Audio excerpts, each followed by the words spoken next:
الحمد لله نحمده ونستعينه ونستغفره. لا إله إلا الله وحده لا شريك له ونشهد أن سيدنا ومولانا محمدا عبده ورسوله. أما بعد فأعوذ بالله من الشيطان الرجيم. بسم الله الرحمن الرحيم. وقضى ربك ألا تعبدوا إلا إياه وبالوالدين إحسانا إما يبلغن عندك الكبر أحدهما أو كلاهما فلا تقل لهما أف ولا تنهرهما وقل لهما قولا كريما. وقال النبي صلى الله عليه وسلم أنا سيد ولد آدم ولا فخر. وقال النبي صلى الله عليه وسلم من تمسك بسنتي عند فساد أمتي فله أجر 100 شهيد. وقال النبي صلى الله عليه وسلم من أحيا سنة من سنتي أميتت بعدي فقد أحبني ومن أحبني كان معي وفي رواية كان معي في الجنة. اللهم صل على محمد وعلى آل محمد كما صليت على إبراهيم وعلى آل إبراهيم إنك حميد مجيد. اللهم بارك على محمد وعلى آل محمد كما باركت على إبراهيم وعلى آل إبراهيم إنك حميد مجيد. سلام اس پر کہ جس نے بے کسوں کی دستگیری کی. سلام اس پر کہ جس نے بے کسوں کی دستگیری کی. سلام اس پر کہ جس نے بادشاہی میں فقیری کی. سلام اس پر کہ اسرار محبت جس نے سمجھائے. سلام اس پر کہ جس نے زخم کھائے پھول برسائے. سلام اس پر جو خون کے پیاسوں کو کبائیں دیتا تھا. سلام اس پر جو گالیاں سن کر بھی دعائیں دیتا تھا. سلام اس پر کہ جس کے گھر نہ چاندی تھی نہ سونا تھا. سلام اس پر کہ ٹوٹا ہوا بوریا جس کا بچھونا تھا. سلام اس پر جو سچائی کی خاطر دکھ اٹھاتا تھا. سلام اس پر جو بھوکا رہ کے اوروں کو کھلاتا تھا. سلام اس پر کہ جس نے کھول دی مشکیں اسیروں کی. سلام اس پر کہ جس نے بھر دی جولیاں فقیروں کی. جا زندگی مدینہ سے جونکے ہوا کلا شاید کہ حضور خفا ہے منا کلا. جا زندگی مدینہ سے جونکے ہوا کلا شاید کہ حضور خفا ہے منا کلا. کچھ ہم بھی اپنا چہرہ باطن سنوار لیں. ابو بکر سے وہ آئین عشق و وفا کلا. دنیا مسلمہ پہ بہت ہی تنگ ہو گئی. فاروق اعظم کے دور کے وہ نقشے اٹھا کلا جن سے گناہ نے ہمیں محروم کر دیا. عثمان کے وہ زاویے شرم و حیا کلا. مغرب کی گلیوں میں مارا مارا نہ پھر اے گدائے علم دروازہ علم سے خیرات جا کلا. نام محمد سے دلوں کو سرور ملتا ہے. نگاہ فکر کو تازہ شعور ملتا ہے. نصیب کیسا بھی ہو واسطہ احمد کا دیکھے. نصیب کیسا بھی ہو وسیلہ محمد کا دیکھے. خدا سے جو بھی مانگو ضرور ملتا ہے. معزز علماء کرام، میرے نہایت واجب الاحترام بزرگ، مسلک اہل سنت والجماعت سے تعلق رکھنے والے غیور نوجوان دوستوں اور بھائیوں، میں اپنا بیان شروع کرنے سے قبل اللہ رب العزت سے دعا مانگتا ہوں کہ جو میری یہاں آمد پہ خوش ہیں اللہ ان کو مزید خوشیاں عطا فرمائے. اور میری آمد پہ جو پریشان ہیں اللہ ان کی پریشانیاں دور فرمائے. دوسری بات میں آپ کی خدمت میں عرض کرتا ہوں، یہ آپ کو نہیں کہتا، میں آپ کے ڈی آئی خان کی محترم انتظامیہ سے گزارش کرتا ہوں. آپ حضرات نے مجھے نہیں سنا، آپ نے میرے بارے میں سنا ہے. جب آپ کسی کو سنیں گے آپ کا ذہن اور ہوگا، اور جب کسی کے بارے میں سنیں گے پھر آپ کا ذہن اور ہوگا. آپ حضرات نے میرے بارے میں بہت کچھ سنا ہوگا. آپ کا مجھ پر احسان ہوگا کہ آج کی مجلس میں مجھے بھی سن. جب آدمی کسی کو سنتا ہے تو ذہن اور ہوتا ہے، اور جب اس کے بارے میں سنتا ہے تو ذہن اور ہوتا ہے۔ مکہ مکرمہ میں بوڑھی اماں مکہ سے جا رہی ہے، سر پہ سامان کی ایک گٹھڑی لادی ہے۔ نبی کریم صلی اللہ علیہ وسلم نے پوچھا کہ ماں کہاں جا رہی ہو؟ اس نے کہا بیٹا مکہ سے باہر جا رہی ہوں۔ ماں کہاں تک جانا ہے؟ کہا فلاں جگہ پر جانا ہے۔ نبی کریم صلی اللہ علیہ وسلم نے اس بوڑھی ماں کی گٹھڑی کو اپنے سر پہ اٹھایا اور جہاں جانا تھا وہاں تک پہنچائے۔ جب وہاں تک پہنچے تو نبی پاک صلی اللہ علیہ وسلم کو بوڑھی ماں کہنے لگی کہ بیٹا تو نے مجھ پر ایک بڑی نیکی کی ہے، میں ایک تجھے خیر خواہی کا مشورہ دیتی ہوں کہ مکہ مکرمہ میں ایک شخص ہے جس کا نام ہے محمد صلی اللہ علیہ وسلم، بیٹا اس کے قریب نہ جانا، اس سے بچ کے رہنا۔ میں آج کی زبان میں سمجھانے کے لیے حدیث کا مفہوم کر رہا ہوں۔ نبی پاک صلی اللہ علیہ وسلم نے پوچھا اماں جان آپ نے اس کو سنا ہے یا اس کے بارے میں سنا ہے؟ اس نے کہا بیٹا اس کو تو نہیں سنا، اس کے بارے میں سنا ہے۔ کہا امی آپ نے ان کے بارے میں سنا ہے، آج اس کو بھی سنو۔ جب اس نے نبی پاک صلی اللہ علیہ وسلم کو سنا اس نے کہا تو سچ کہتا ہے، تیرے بارے میں سنا تھا تجھے نہیں سنا، یہ سامان اٹھا اور مجھے واپس مکہ لے جا۔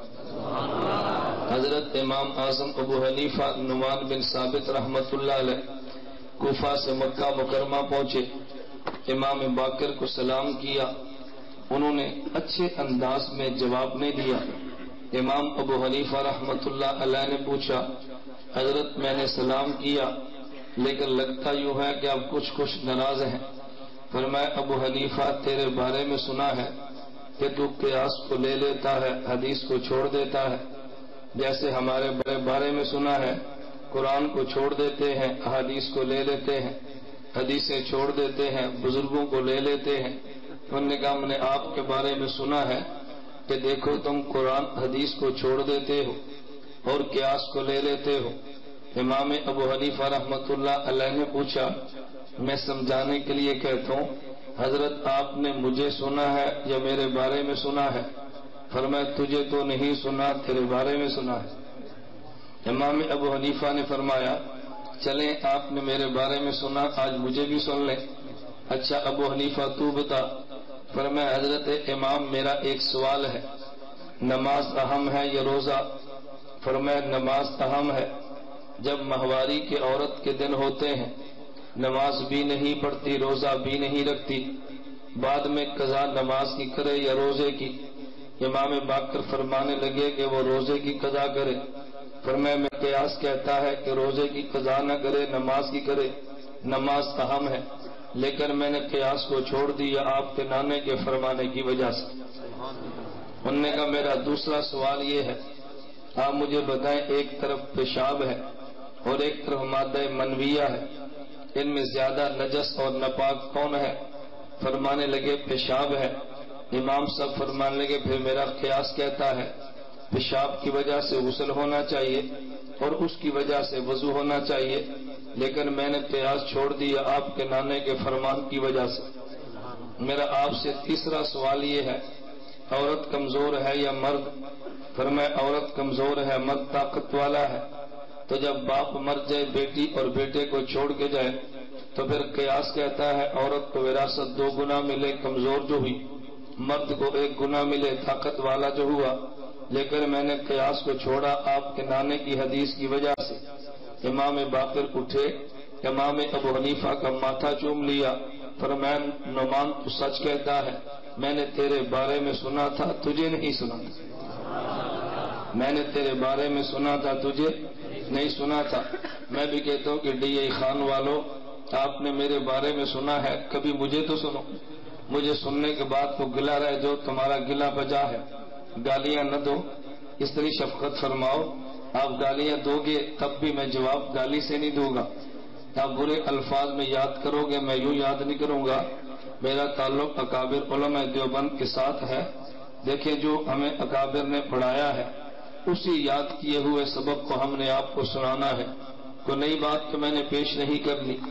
میں اکثر اپنے حضرات کی خدمت میں پیش کرتا ہوں، میں مسلک اہل سنت والجماعت کا محقق نہیں ہوں، میں مسلک اہل سنت والجماعت کی اکابر کی تحقیقات کا ناقل ہوں۔ میں اپنی طرف سے کوئی بات نہیں کہتا، اپنے اکابر کی بات کو نقل کرتا ہوں۔ جب بھی مسئلہ آپ کی خدمت میں پیش کروں گا، یہ میرا نہیں، میرے اکابر کا ہوگا۔ اس مختصر سی تمہید کے بعد میں اپنی گفتگو شروع کرنے لگا ہوں۔ آپ حضرات نے آج اشتہار پہ پڑھا ہے، ہمارے جلسے کا نام ہے اخلاق، بولیے اخلاق نبوی صلی اللہ علیہ وسلم۔ اب میری تمہید ذہن میں رکھنا، اور ممکن ہے 1 اور 1.5 گھنٹے کے بعد میں 1 منٹ کا بیان کروں گا، لیکن تمہید میں تھوڑی دیر لگتی ہے، بیان تھوڑا ہوتا ہے۔ آپ کہو گے اس پہ کیا دلیل ہے کہ تمہید لمبی ہے اور بیان تھوڑا ہے؟ میں کہتا ہوں اس پہ بھی میرے پیغمبر کا عمل دلیل ہے۔ آپ کہو گے جی دلیل کیا ہے؟ نبی کریم صلی اللہ علیہ وسلم نے جب سب سے پہلے مشرکین مکہ کو پہاڑی پہ جمع کیا، مشرکین مکہ جمع ہوئے تو رسول اکرم صلی اللہ علیہ وسلم نے پوچھا لبثت فیکم عمرا، میں تمہارے اندر ایک مدت دراز تک ٹھہرا ہوں، هل وجدتمونی صادقا ام کاذبا، تم نے مجھے کیسا پایا ہے؟ اہل مکہ نے کہا جربنا کا غیر مرہ، ہم نے کئی بار تجھے آزما کے دیکھا ہے، ما وجدنا فیک الا صدقا، ہم نے تجھے سراپے صداقت پایا ہے۔ یہ تمہید کتنی لمبی ہے۔ اس تمہید کے بعد نبی نے چھوٹی سی تقریر فرمائی، قولوا لا الہ الا اللہ تفلحوا، قولوا لا الہ الا اللہ۔ دیکھو تمہید لمبی ہے، بیان تھوڑا ہے، تو ممکن ہے میری تمہید لمبی ہو اور بیان تھوڑا ہو۔ اللہ کے پیغمبر کا جو پہلا خطاب تھا تمہید لمبی تھی، بیان تھوڑا تھا۔ میرا بھی آپ کے شہر میں اس جگہ پہ پہلا بیان ہے، ممکن ہے تمہید لمبی ہو اور بیان تھوڑا ہو، لیکن انشاءاللہ جیسے مولانا عبد الواحد اعلان فرما رہے تھے، اللہ ان کی عمر میں برکت عطا فرمائے۔ میں نے مولانا کو اس معاملے میں بالکل تاکید کی ہے، میرے پاس پڑا ہے، میرے شاگرد ہیں، قابل اعتماد ہیں، میں نے تیار کر کے آپ کو دیا ہے، اور یہ میں نے ان کو تاکید کی ہے اپنے دیے خان میں اکابر علماء کی رائے کی مخالفت نہیں کرنی۔ کبھی ان کی رائے سے تمہاری رائے ٹکرا جائے، اپنی رائے کو چھوڑ دینا، اکابر کی رائے کو کبھی نہ چھوڑنا۔ میں اپنے تمام تخصص کرنے والے شاگردوں کو اس بات کا پابند کرتا ہوں، اپنی رائے اکابر کی رائے کے سامنے دفن کر دینا، اسی میں عافیت ہے۔ اللہ ہمیں عافیت کے ساتھ دین کی خدمت کے لیے قبول فرمائے۔ وَقَضَىٰ رَبُّكَ أَلَّا تَعْبُدُوا إِلَّا إِيَّاهُ۔ میں نے کہا میں آخر میں گفتگو کروں گا، ذرا تمہید میری آپ سن لیں، اس پہ تھوڑی سی دیر لگے گی۔ ہمارے جلسے کا عنوان ہے اخلاق نبوی۔ پہلے بندے کو وجود ملتا ہے، پھر بندے کو ایمان ملتا ہے، پھر بندے کو اخلاق ملتے ہیں۔ نمبر 1، پہلے بندے کو بولتے جائیں وجود ملتا ہے، اس کے بعد اس کو ایمان ملتا ہے، اور ایمان کے بعد بندے کو اخلاق ملتے ہیں۔ میرا یہ دعویٰ ہے انسان کو وجود بھی حضور کی وجہ سے ملا ہے، ایمان بھی حضور کی وجہ سے ملا ہے، اخلاق بھی حضور کی وجہ سے ملے۔ خدا کے پیغمبر نہ ہوتے، خدا کی قسم آدم سے لے کر انبیاء کو وجود بھی نہ ملتا، آدم سے لے کر انبیاء کو ایمان بھی نہ ملتا، حضرت آدم سے لے کر انبیاء کو اخلاق بھی نہ ملتے۔ تو اور میں کس خود کی مولی ہے، یہ معاملہ تو انبیاء کا ہے، تیری اور میری تو اوقات کی کوئی نہیں ہے۔ تو پہلے انسان کو وجود ملتا ہے، پھر اس وجود کو ایمان ملتا ہے، پھر اس ایمان پہ اخلاق آتے ہیں۔ ہمیں وجود ملا ہے پیغمبر کے صدقے، ہمیں ایمان ملا ہے پیغمبر کے صدقے، اور ہمیں اخلاق ملے ہیں پیغمبر کے صدقے۔ یہ میرا مختصر سا دعویٰ ہے، اس پہ میں گفتگو کرنے لگا ہوں۔ وَقَضَىٰ رَبُّكَ أَلَّا تَعْبُدُوا إِلَّا إِيَّاهُ وَبِالْوَالِدَيْنِ إِحْسَانًا۔ اللہ رب العزت فرما رہے ہیں، خدا نے یہ حکم دیا ہے اللہ تعبدوا الا ایاہ۔ نمبر 1 تم نے سجدہ خدا کو کرنا ہے۔ نمبر 2 وبالوالدین احسانا، تم نے ادب والدین کا کرنا ہے۔ خدا نے 2 حکم دیے ہیں، نمبر 1 سجدہ خدا کو کرنا ہے، نمبر 2 ادب والدین کا کرنا ہے۔ میں بار بار لفظ خدا کہہ رہا ہوں کیونکہ تیرے علاقے ڈی خان کا بھی مسئلہ ہے، میرے شہر سرگودے کا بھی مسئلہ ہے۔ مجھے ایک بندہ کہنے لگا مولانا صاحب اللہ کہا کرو خدا نہ کہا کرو۔ میں نے کہا کیوں؟ کہتا ہے خدا نہ کہو اللہ کہو۔ میں نے کہا وجہ؟ کہتا ہے خدا ایک ہے، اللہ ایک ہے، اور خدا کی جمع خداوند آتی ہے، ایسا لفظ استعمال نہ کرو جس کی جمع آتی ہے، کیونکہ اس میں شرک کا شبہ ہے۔ ایسا لفظ لو جو شرک کے شبہ سے بھی پاک ہو۔ بندہ کہتا ہے میں نے پوچھا ذرا دلیل دوبارہ دینا، کہتا یہ دلیل میری یاد رکھو، اللہ کو خدا نہیں کہنا کیونکہ خدا کی جمع خداوند آتی ہے، تو جس لفظ کی جمع ہو اس کے بعد چونکہ جمع بنتی ہے، اللہ ایک ہے، اللہ تین تو نہیں، ایسا لفظ بولو گے تو شرک کا شبہ ہوگا، لہذا شبہ و لفظ کو بھی استعمال نہ کرو۔ میں نے کہا پھر تو کوئی بندہ کہے گا اللہ کو رحیم بھی نہ کہنا، اس کی جمع قرآن میں رحماء آتی ہے، اللہ کو رب بھی نہ کہنا، اس کی جمع قرآن میں ارباب آتی ہے، اللہ کو اللہ بھی نہ کہنا، اس کی جمع قرآن میں آلہۃ آتی ہے، اس کی جمع قرآن میں آلہۃ آتی ہے۔ میں قرآن پڑھ رہا ہوں نا، بولیے قرآن پڑھ رہا ہوں، میں قرآن اور احادیث ہی پڑھوں گا انشاءاللہ، آپ دیکھتے رہنا۔ میں نے کہا میں یوں نہیں کہوں گا قرآن پڑھو یا حدیث، آپ کو قرآن، میں کو نہیں آج حدیث ہے پھر قرآن، میں یوں نہیں کہوں گا، میں قرآن بھی پڑھوں گا حدیث بھی پڑھوں گا انشاءاللہ۔ اور آپ سے مجھے پوچھنے کی ضرورت نہیں ہے کیوں میں آپ سے رہنمائی لوں گا نہیں، آپ کو رہنمائی دوں گا۔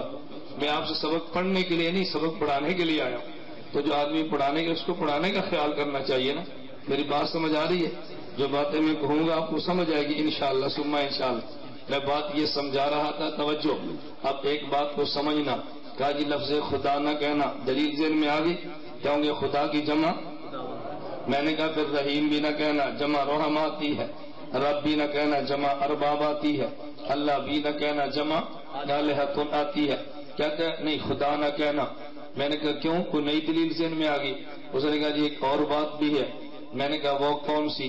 کہتا ہے خدا عربی زبان کا لفظ نہیں، ایسا لفظ ہو جو عربی زبان کا لفظ ہے۔ میں نے کہا اچھا ایک بات میں بھی پوچھ سکتا ہوں؟ اس نے کہا جی پوچھیں۔ میں نے کہا یہ بتا دن میں نمازیں کتنی فرض ہیں؟ کہتا ہے جی 5۔ میں نے کہا سال میں روزے کتنے فرض ہیں؟ کہتا ہے جی 1 مہینہ۔ میں نے کہا جو الفاظ میں نے سوال کی صورت میں کہے ہیں ذرا اپنی زبان سے کہہ دے۔ مجھے وہ کہنے لگا کہ دن اور رات میں 5 نمازیں فرض ہیں، سال میں 1 مہینے کا روزہ فرض ہے۔ میں نے کہا تو نے نماز کیوں کہا؟ عربی میں تو صلاۃ کہتے ہیں۔ تو نے روزہ کیوں کہا؟ عربی میں صوم کہتے ہیں۔ کہتا ہے میں عربی میں تھوڑی بات کر رہا ہوں، جب عربی میں بات کریں گے تو صلاۃ کہیں گے، عربی میں بات کریں گے صوم کہیں گے، اردو میں بات کریں گے تو نماز اور روزہ کہیں گے۔ میں نے کہا جب عربی بولیں گے اللہ کہیں گے، جب اردو بولیں گے خدا کہیں گے۔ تو جو دلیل تیری ہے وہی دلیل میری ہے نا، نہیں سمجھا؟ جو دلیل تیری ہے وہی دلیل میری ہے، ہم کوئی الگ دلیل تو نہیں دیتے۔ ایک بندہ مجھے کہنے لگا کہ مولانا صاحب ایک مسئلہ تو بتائیں۔ میں نے کہا جی پوچھیں، آپ اذان سے پہلے الصلاۃ والسلام علیک یا رسول اللہ کیوں نہیں کہتے؟ میں نے کہا تیرا کیا خیال ہے، کہنا چاہیے؟ اس نے کہا جی کہنا چاہیے۔ میں نے کہا کیوں؟ کہتا ہے نبی پہ صلاۃ پڑھنا عاشقوں کا کام ہے۔ میں نے کہا بالکل عاشقوں کا کام ہے، جو عاشق و پیغمبر پہ درود پڑھتا ہے۔ میں نے کہا اذان شروع ہوتی ہے مجھے سنا دو۔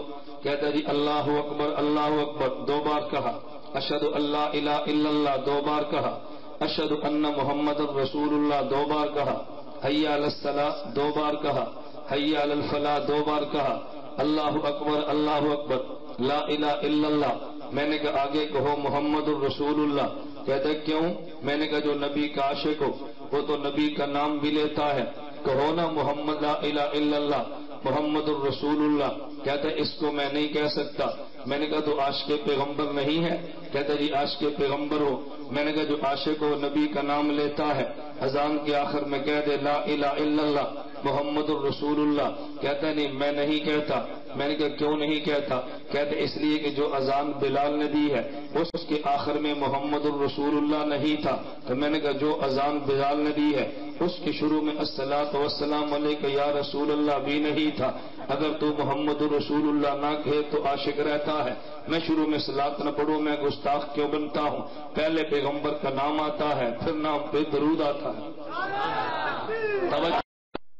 نعرے آپ نے نہیں مانے، نعرے چھوڑ دیں۔ میں نے آپ سے کئی بار کہا میں آپ کا خطیب نہیں، میں آپ کا وکیل ہوں۔ خطابت کا جلسہ ہو تو شور ہوتا ہے، وکالت کا جلسہ ہو تو سناٹا ہوتا ہے۔ ہمیں آپ کے نعرے نہیں چاہیے، نہ نعرے، نہ سبحان اللہ، نہ ماشاء اللہ، نہ استغفر اللہ، نہ آمین۔ بس آپ سکون سے میری گفتگو سنتے رہیں، آپ کا میرے اوپر یہی احسان ہوگا۔ اتنا کام کر لے گا نا جزاک اللہ. میں آپ کا خطیب نہیں ہوں، میں آپ کا وکیل ہوں، اور بڑا سستا وکیل ہوں، مہنگا وکیل بھی نہیں. اللہ کا بڑا شکر ہے. میں ساتھیوں کی خدمت میں گزارش کرتا ہوں، ہم سے وقت لینے میں دیر لگتی ہے، جب وقت مل جائے پھر آنے میں دیر نہیں لگتی. یہ ہمیشہ اصول یاد رکھنا.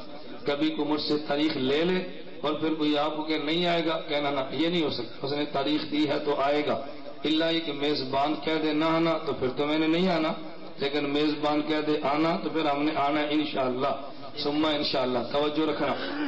میں بات سمجھا رہا تھا.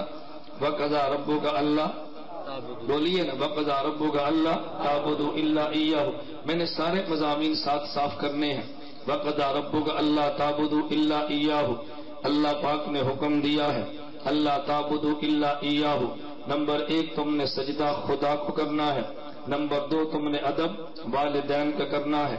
خدا کو سجدہ کیوں کرنا ہے؟ اس کی وجہ اللہ خالق ہے. والدین کا ادب کیوں کرنا ہے؟ اس کی وجہ کہ والدین تیرے وجود کا سبب بنے ہیں. خدا نے تجھے پیدا کیا ہے لیکن والدین کے وجود سے تجھے پیدا کیا ہے. خدا کو خالق کہتے ہیں اور ماں اور باپ کو تیرے اور میرے وجود کا سبب کہتے ہیں. جو خالق ہے اس کو سجدہ کرتے ہیں اور جو سبب ہے اس کا ادب کرتے ہیں. اب ایک بات ذہن نشین فرما لو، اگر خدا اولاد دے وہ تب بھی خالق ہے، اولاد دے کر واپس لے لے وہ تب بھی خالق ہے. اگر وہ دولت دے تب بھی خالق ہے، دولت دے کر واپس لے لے وہ تب بھی خالق ہے. وہ صحت عطا فرما دے تب بھی خالق ہے، صحت دے کے بیماری دے وہ تب بھی خالق ہے. پھر پتا چلا اولاد دے سجدہ تب بھی اسے کرنا ہے، اولاد لے لے سجدہ تب بھی اسے کرنا ہے. وہ دولت دے سجدہ اسے کرنا ہے، دولت واپس لے سجدہ اسے کرنا ہے. کیوں؟ وہ دولت نہ دے تب بھی خالق ہے، وہ اولاد نہ دے تب بھی خالق ہے. اس کو بنیاد بنا کے میں کہتا ہوں والدین کا ادب کرنا ہے. اگر باپ مومن ہو تب بھی ادب کرنا ہے، اگر باپ کافر ہو تب بھی ادب کرنا ہے. ماں مومنہ ہو تب بھی ادب کرنا ہے، ماں کافرہ ہو تب بھی ادب کرنا ہے. ای بات ذہن نشین فرما لینا. اگر پوری رات ماں مصلی پہ تہجد پڑھے تب بھی کسی ماں کے قدموں میں جنت ہے. اگر خدا نخواستہ پوری رات بے حیائی کا کام کرے تب بھی تیری جنت کسی ماں کے قدموں میں ہے. ایک معاملہ خدا اور اس کے تیرے باپ اور خدا کا ہے، ایک معاملہ ماں اور خدا کا ہے، ایک معاملہ میرا اور میری ماں کا ہے، ایک معاملہ میرا اور میرے باپ کا ہے. خدا جانے اور میرا باپ جانے اور خدا جانے، میں جانوں اور میرا باپ جانے. میرے ذمہ باپ کا ادب ہے، باپ کے ذمہ خدا کی عبادت ہے. وہ خدا کی عبادت نہ کرے تب بھی باپ ہے، خدا کی عبادت کرے وہ تب بھی باپ ہے. جس طرح خدا ہر حال میں خالق رہتا ہے، ماں باپ ہر حال میں ماں باپ رہتے ہیں. سجدہ ہر حال میں خدا کو کرنا ہے، ادب ہر حال میں ماں باپ کا کرنا. سجدہ ہر حال میں خدا کو کرنا ہے اور ادب ہر حال میں ماں باپ کو کرنا ہے. تو کبھی بعض لوگ کہتے ہیں بھئی تو نے کیوں باپ کے سامنے بولا؟ میرے باپ کی داڑھی نہیں. میں نے کہا پھر باپ بدل لینا چاہیے. اگر داڑھی نہیں باپ تو پھر بھی وہی رہے گا. جب وہی ہے تو ادب کیوں نہیں کرتا؟ تو میرا باپ بینک کا ملازم ہے. میں نے کہا بینک کا ملازم پھر بھی باپ ہی رہتا ہے، تو اس کے باپ کا اپنا عمل ہے، لیکن تیرا تو ہر حال میں باپ رہتا ہے. وَقَضَىٰ رَبُّكَ أَلَّا تَعْبُدُوا إِلَّا إِيَّاهُ وَبِالْوَالِدَيْنِ إِحْسَانًا. سجدہ خدا کو کرنا ہے اور ادب والدین کا کرنا ہے. توجہ رکھنا، ادب والدین کا کرنا ہے. اب والدین کا ادب کرنا ہے. وجہ اس کی وجہ یہ ہے کہ والدین کا وجود تیرے اور میرے وجود کا سبب بنا ہے اور سبب کا شکریہ ادا کیا جاتا ہے. جو بندہ سبب کا شکریہ ادا نہ کرے میں اسے مثال لے کر بات سمجھاتا ہوں. ایک بندے کے گھر مہمان آئے ہیں، مہمان کی خدمت کی ہے، مہمان چلا گیا اور ایک نے کہا یار مہمان کو جزاک اللہ تو کہہ دو. اس نے کہا جزاک اللہ کیوں کہہ دیں، جزاک اللہ کیوں کہہ دیں؟ اس نے کہا بھائی جزاک اللہ شکریہ ادا کرو. کہتے خام خواہ شکریہ ادا کریں، اس کا احسان ہے، خدا نے ہمیں بھیجا ہے، اس کے گھر میں رزق بھیجا ہے، خدا نے کھلایا تو ہم نے کھایا ہے. اگر خدا نہ کھلاتا ہم کیسے کھاتے؟ اس کا کوئی کمال نہیں ہے. ارے کمال تو ہمارے خدا کا ہے جس نے ہمیں رزق دیا ہے. ہم اس کا شکر کیوں ادا کریں؟ شکر تو خدا کا کریں گے. میزبان نے سن لیا لیکن میزبان ذرا سمجھدار تھا. اس نے ہفتے بعد پھر بلایا، ہفتے بعد پھر آئے. میزبان نے نہ چائے پوچھی، نہ بوتل پوچھی، نہ اس کو کھانا کھلایا. جب باہر جانے لگے یہی بڑبڑ کرنے لگا، کہتا یار کیسا میزبان ہے، ہم اس کے کھانے کے بھوکے تھوڑے تھے، پوچھ لیتا تو کیا تھا۔ اس نے کہا اس کے دل میں خدا ڈالتا تو پوچھتا، خدا دیتا تو پوچھتا، تیرے مقدر میں تھا تو کھا لیا تھا، آج مقدر میں نہیں تو نہیں کھایا، اب اس کو بھونکتا کیوں ہے، کل شکریہ ادا نہیں کیا تھا، آج گلا نہ کر۔ کہتا نہیں پھر بھی کوئی مہمان نوازی تو ہوتی ہے۔ میں نے کہا بات اب سمجھ آ گئی نا کہ جو آدمی سبب بنے اس کا شکریہ ادا کیا جاتا ہے، اس کا شکریہ ادا کیا جاتا ہے۔ کبھی بندے کو بات علم سے سمجھ نہیں آتی، اس بندے کو بات دوسری طرح سمجھ آتی ہے، پریکٹیکل اس کو بات سمجھاؤ نا پھر سمجھ آتی ہے۔ آپ نے سنا ہوگا ایک بندہ بڑا چلاک اور مکار تھا، روزانہ آتا اور ایک باغ سے آ کے انگور کھا جاتا۔ مالک نے دیکھنا انگور کی چوری ہو گئی، اس نے نوکر سے کہا بھی رات جاگ کے چور پکڑو۔ رات جاگتا رہا، جب چور آیا تو پکڑ لیا۔ اس نے کہا مجھے کیوں پکڑا ہے، کیا تو نے مالک کیوں تم نے انگور کیوں چوری کیے؟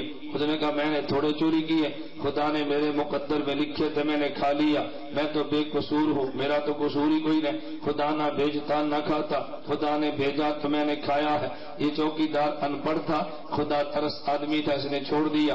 مالک نے پوچھا چوکیدار سے، اس نے کہا جی پکڑ لیا تھا، کیوں چھوڑا؟ کہا اتنی زبردست دلیل دی ہے، اس دلیل کا میرے پاس تو جواب ہی نہیں تھا، میں نے چھوڑ دیا ہے۔ وہ مالک بڑا سمجھدار تھا، توجہ رکھنا، مالک بڑا سمجھدار تھا۔ اس نے مالک نے کہا چلو اس کا علماء سے حل پوچھتے ہیں۔ میں کہتا ہوں کبھی تمہارے پاس کوئی سی ڈی آ جائے، کبھی کوئی کتاب آ جائے، کبھی کوئی مبلغ آ جائے، وہ تقریر کرے تو عالم سے پوچھ لینا، پھر انشاءاللہ تجھے کوئی سی ڈی خراب نہیں کرے گی۔ ہم عالم سے پوچھے بغیر فیصلے کرتے ہیں تو پھر ضلالت مقدر بن جایا کرتی ہے۔ اس نے مولانا سے پوچھا، مولانا نے حل بتا دیا۔ مالک نے کہا کل چور آئے نا اس کو پکڑے اور مجھے بتانا۔ کل چور آیا تو پکڑا، مالک کو بتا دیا۔ مالک نے اس کو انگور کی بیل کے ساتھ باندھ دو، انگور کی بیل سمجھو نا، انگور کی بیل کے ساتھ بل، اس بیل کے ساتھ باندھ دیا۔ اب مالک نے کہا ذرا ڈنڈا پکڑو، اس نے ڈنڈا پکڑا تو ایک لگایا، پھر دوسرا لگایا، وہ چیخا، اس نے کہا مجھے چھوڑ دو۔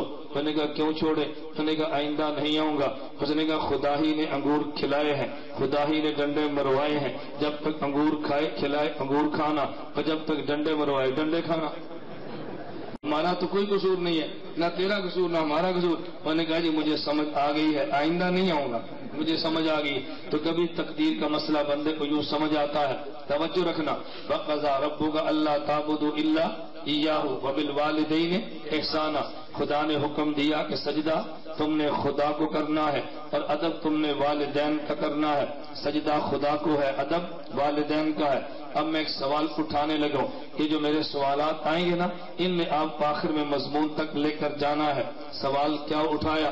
دیکھو آپ نے سنا ہے اور آپ نے پڑھا ہے، وَرَفَعْنَا لَكَ ذِكْرَكَ، اے میرے پیغمبر میں نے تیرے ذکر کو بلند کیا ہے۔ ذکر کے بلند ہونے کا معنی علماء کئی بار سناتے ہیں، جہاں اللہ کا نام لیا جائے گا وہاں پیغمبر کا نام بھی لیا جائے گا۔ کلمے میں خدا کا نام ہے تو پیغمبر کا نام بھی ہے، اذان میں خدا کا نام ہے، پیغمبر کا نام بھی ہے، تکبیر میں خدا کا نام ہے، پیغمبر کا نام بھی ہے، نماز میں خدا کا نام ہے، پیغمبر کا نام بھی ہے، درود میں خدا کا نام پہلے ہے پھر پیغمبر کا نام بھی ہے۔ تو ہر جگہ خدا کے نام کے بعد پیغمبر کا نام آتا ہے، یہ تو آپ نے سنا ہے نا۔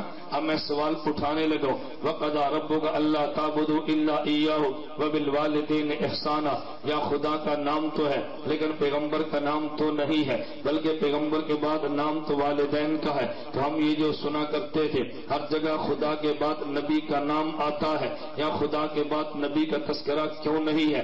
میں نے سوال آپ سے کیا ہے، جواب آپ نے نہیں دینا، جواب تو میرے ذمے ہے۔ اب ذرا توجہ رکھنا، میں یوں کہوں گا کہ جس طرح خدا نے دنیا میں نعمتیں پیدا کی ہیں، بعض نعمتیں زمین کے اوپر نظر آتی ہیں، بعض نعمتیں زمین کی تہہ میں چھپی ہیں۔ اوپر والی نعمت کو ہر کوئی دیکھ لیتا ہے، زمین کی تہہ میں چھپی نعمت ہر کوئی نہیں دیکھتا۔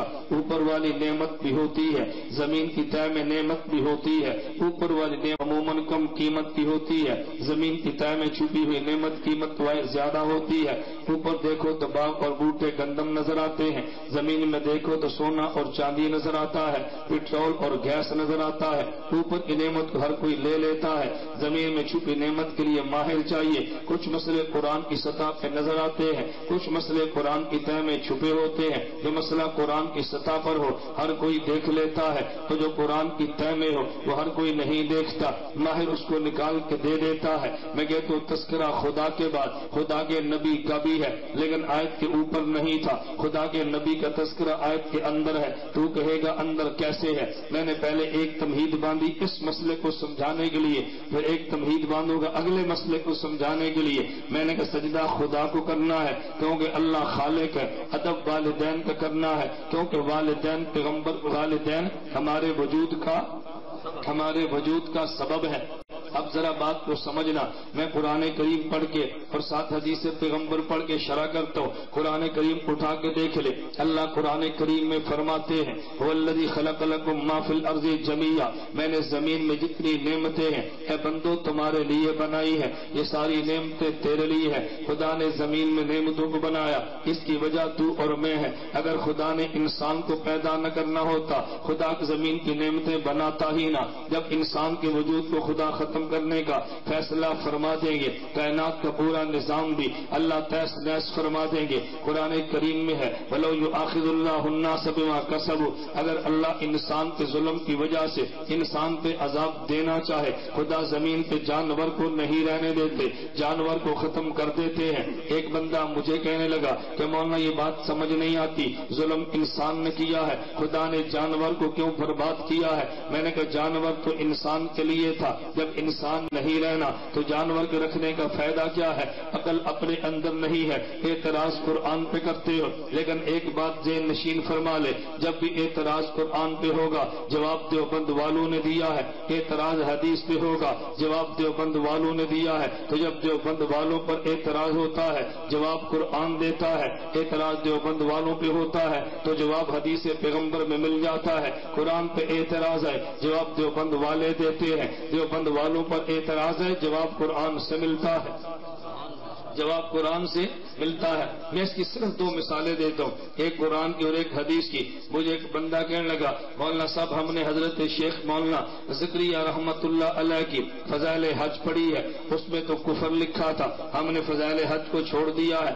میں نے کہا کون سا کفر لکھا تھا جو تم نے دیکھا اور ہمیں نظر نہیں آیا؟ کہتے شیخ الحدیث زکریا رحمت اللہ علیہ نے فضائل حج میں لکھا ہے ایک بندہ حج کے لیے جا رہا تھا، وہ راستے میں اکیلا تھا، بیمار پڑ گیا، علاج کرنے والا کوئی نہیں تھا۔ ایک بندہ اس کے سامنے آیا اور اس بندے نے کہا میں دنیا سے جا چکا ہوں، مجھے خدا نے بھیجا ہے تیرا علاج کرنے کے لیے۔ کوئی بندہ دنیا میں چلا جائے اور قیامت سے پہلے آ جائے زندہ ہو گئے، یہ تو کفر ہے۔ شیخ زکریا نے کفر لکھا ہے۔ میں نے کہا اس بات سے پکا رہنا؟ کہتا جی بالکل کفر ہے جو کوئی حضرت شیخ نے لکھا ہے۔ میں نے کہا پیچھے ادھر سے جاؤ جانا، اس کو نہیں خراب کرنا، اب توجہ رکھنا۔ اس نے کہا کہ یہ شیخ ہے، اعتراض قرآن پہ آیا تو جواب دیوبند والوں نے دیا، اعتراض حدیث پہ آیا تو جواب دیوبند والوں نے دیا، اور جب دیوبند والوں پر اعتراض آیا تو جواب قرآن نے دیا ہے، دیوبند والوں پر اعتراض آیا تو جواب حدیث نے دیا ہے۔ میں مثال دینے لگا تھا کہ حضرت شیخ زکریا رحمت اللہ علیہ نے کفر لکھا ہے۔ میں نے کہا کفر کیا تھا؟ کہتا جی قیامت سے پہلے کوئی بندہ دنیا میں آ جائے یہ تو کفر ہے۔ میں نے کہا اس بات پہ پکا رہنا، جس کتاب میں ایسا واقعہ آئے گا اس کتاب کو چھوڑ دے گا۔ اس نے کہا جی میں چھوڑ دوں گا۔ میں نے کہا یہ واقعہ تو اللہ کے قرآن میں ہے۔ کہتا جی کہاں پہ؟ میں نے کہا پارہ نمبر 1 میں واقعہ موجود ہے، حضرت موسیٰ علیہ السلام کے قوم میں ایک بندہ قتل ہو گیا۔ مگر قاتل نہیں مل رہا تھا۔ موسیٰ علیہ السلام کی قوم نے کہا اللہ سے دعا مانگو ہمیں قاتل کا پتہ چل جائے۔ موسیٰ علیہ السلام نے اللہ سے دعا مانگی، ادھر سے جواب یہ ملا ایک گائے کو لے کر ذبح کر دو، ذبح شدہ گائے کا ٹکڑا لے کے مقتول کے ساتھ لگا دو، مقتول زندہ ہو کر بتائے گا کہ میرا قاتل کون ہے۔ ان نے گائے کو ذبح کیا، ذبح شدہ گائے کا ٹکڑا لے کے مقتول کے ساتھ لگایا، مقتول نے زندہ ہو کر بتایا میرا قاتل کون ہے۔ میں نے کہا شیخ زکریا نے لکھا تو انہیں کفر کہا، تو یہ پہلے پارے میں ہے کہ مقتول زندہ ہو کے قیامت سے پہلے آ گیا تھا۔ میں نے کہا دوسرے پارے میں موجود ہے الم تر الی الذین خرجوا من دیارہم وهم الوف حذر الموت فقال لهم اللہ موتوا ثم احیاهم۔ شیخ زکریا نے تو ایک کی بات کی ہے، قرآن نے ہزاروں کی بات کی ہے۔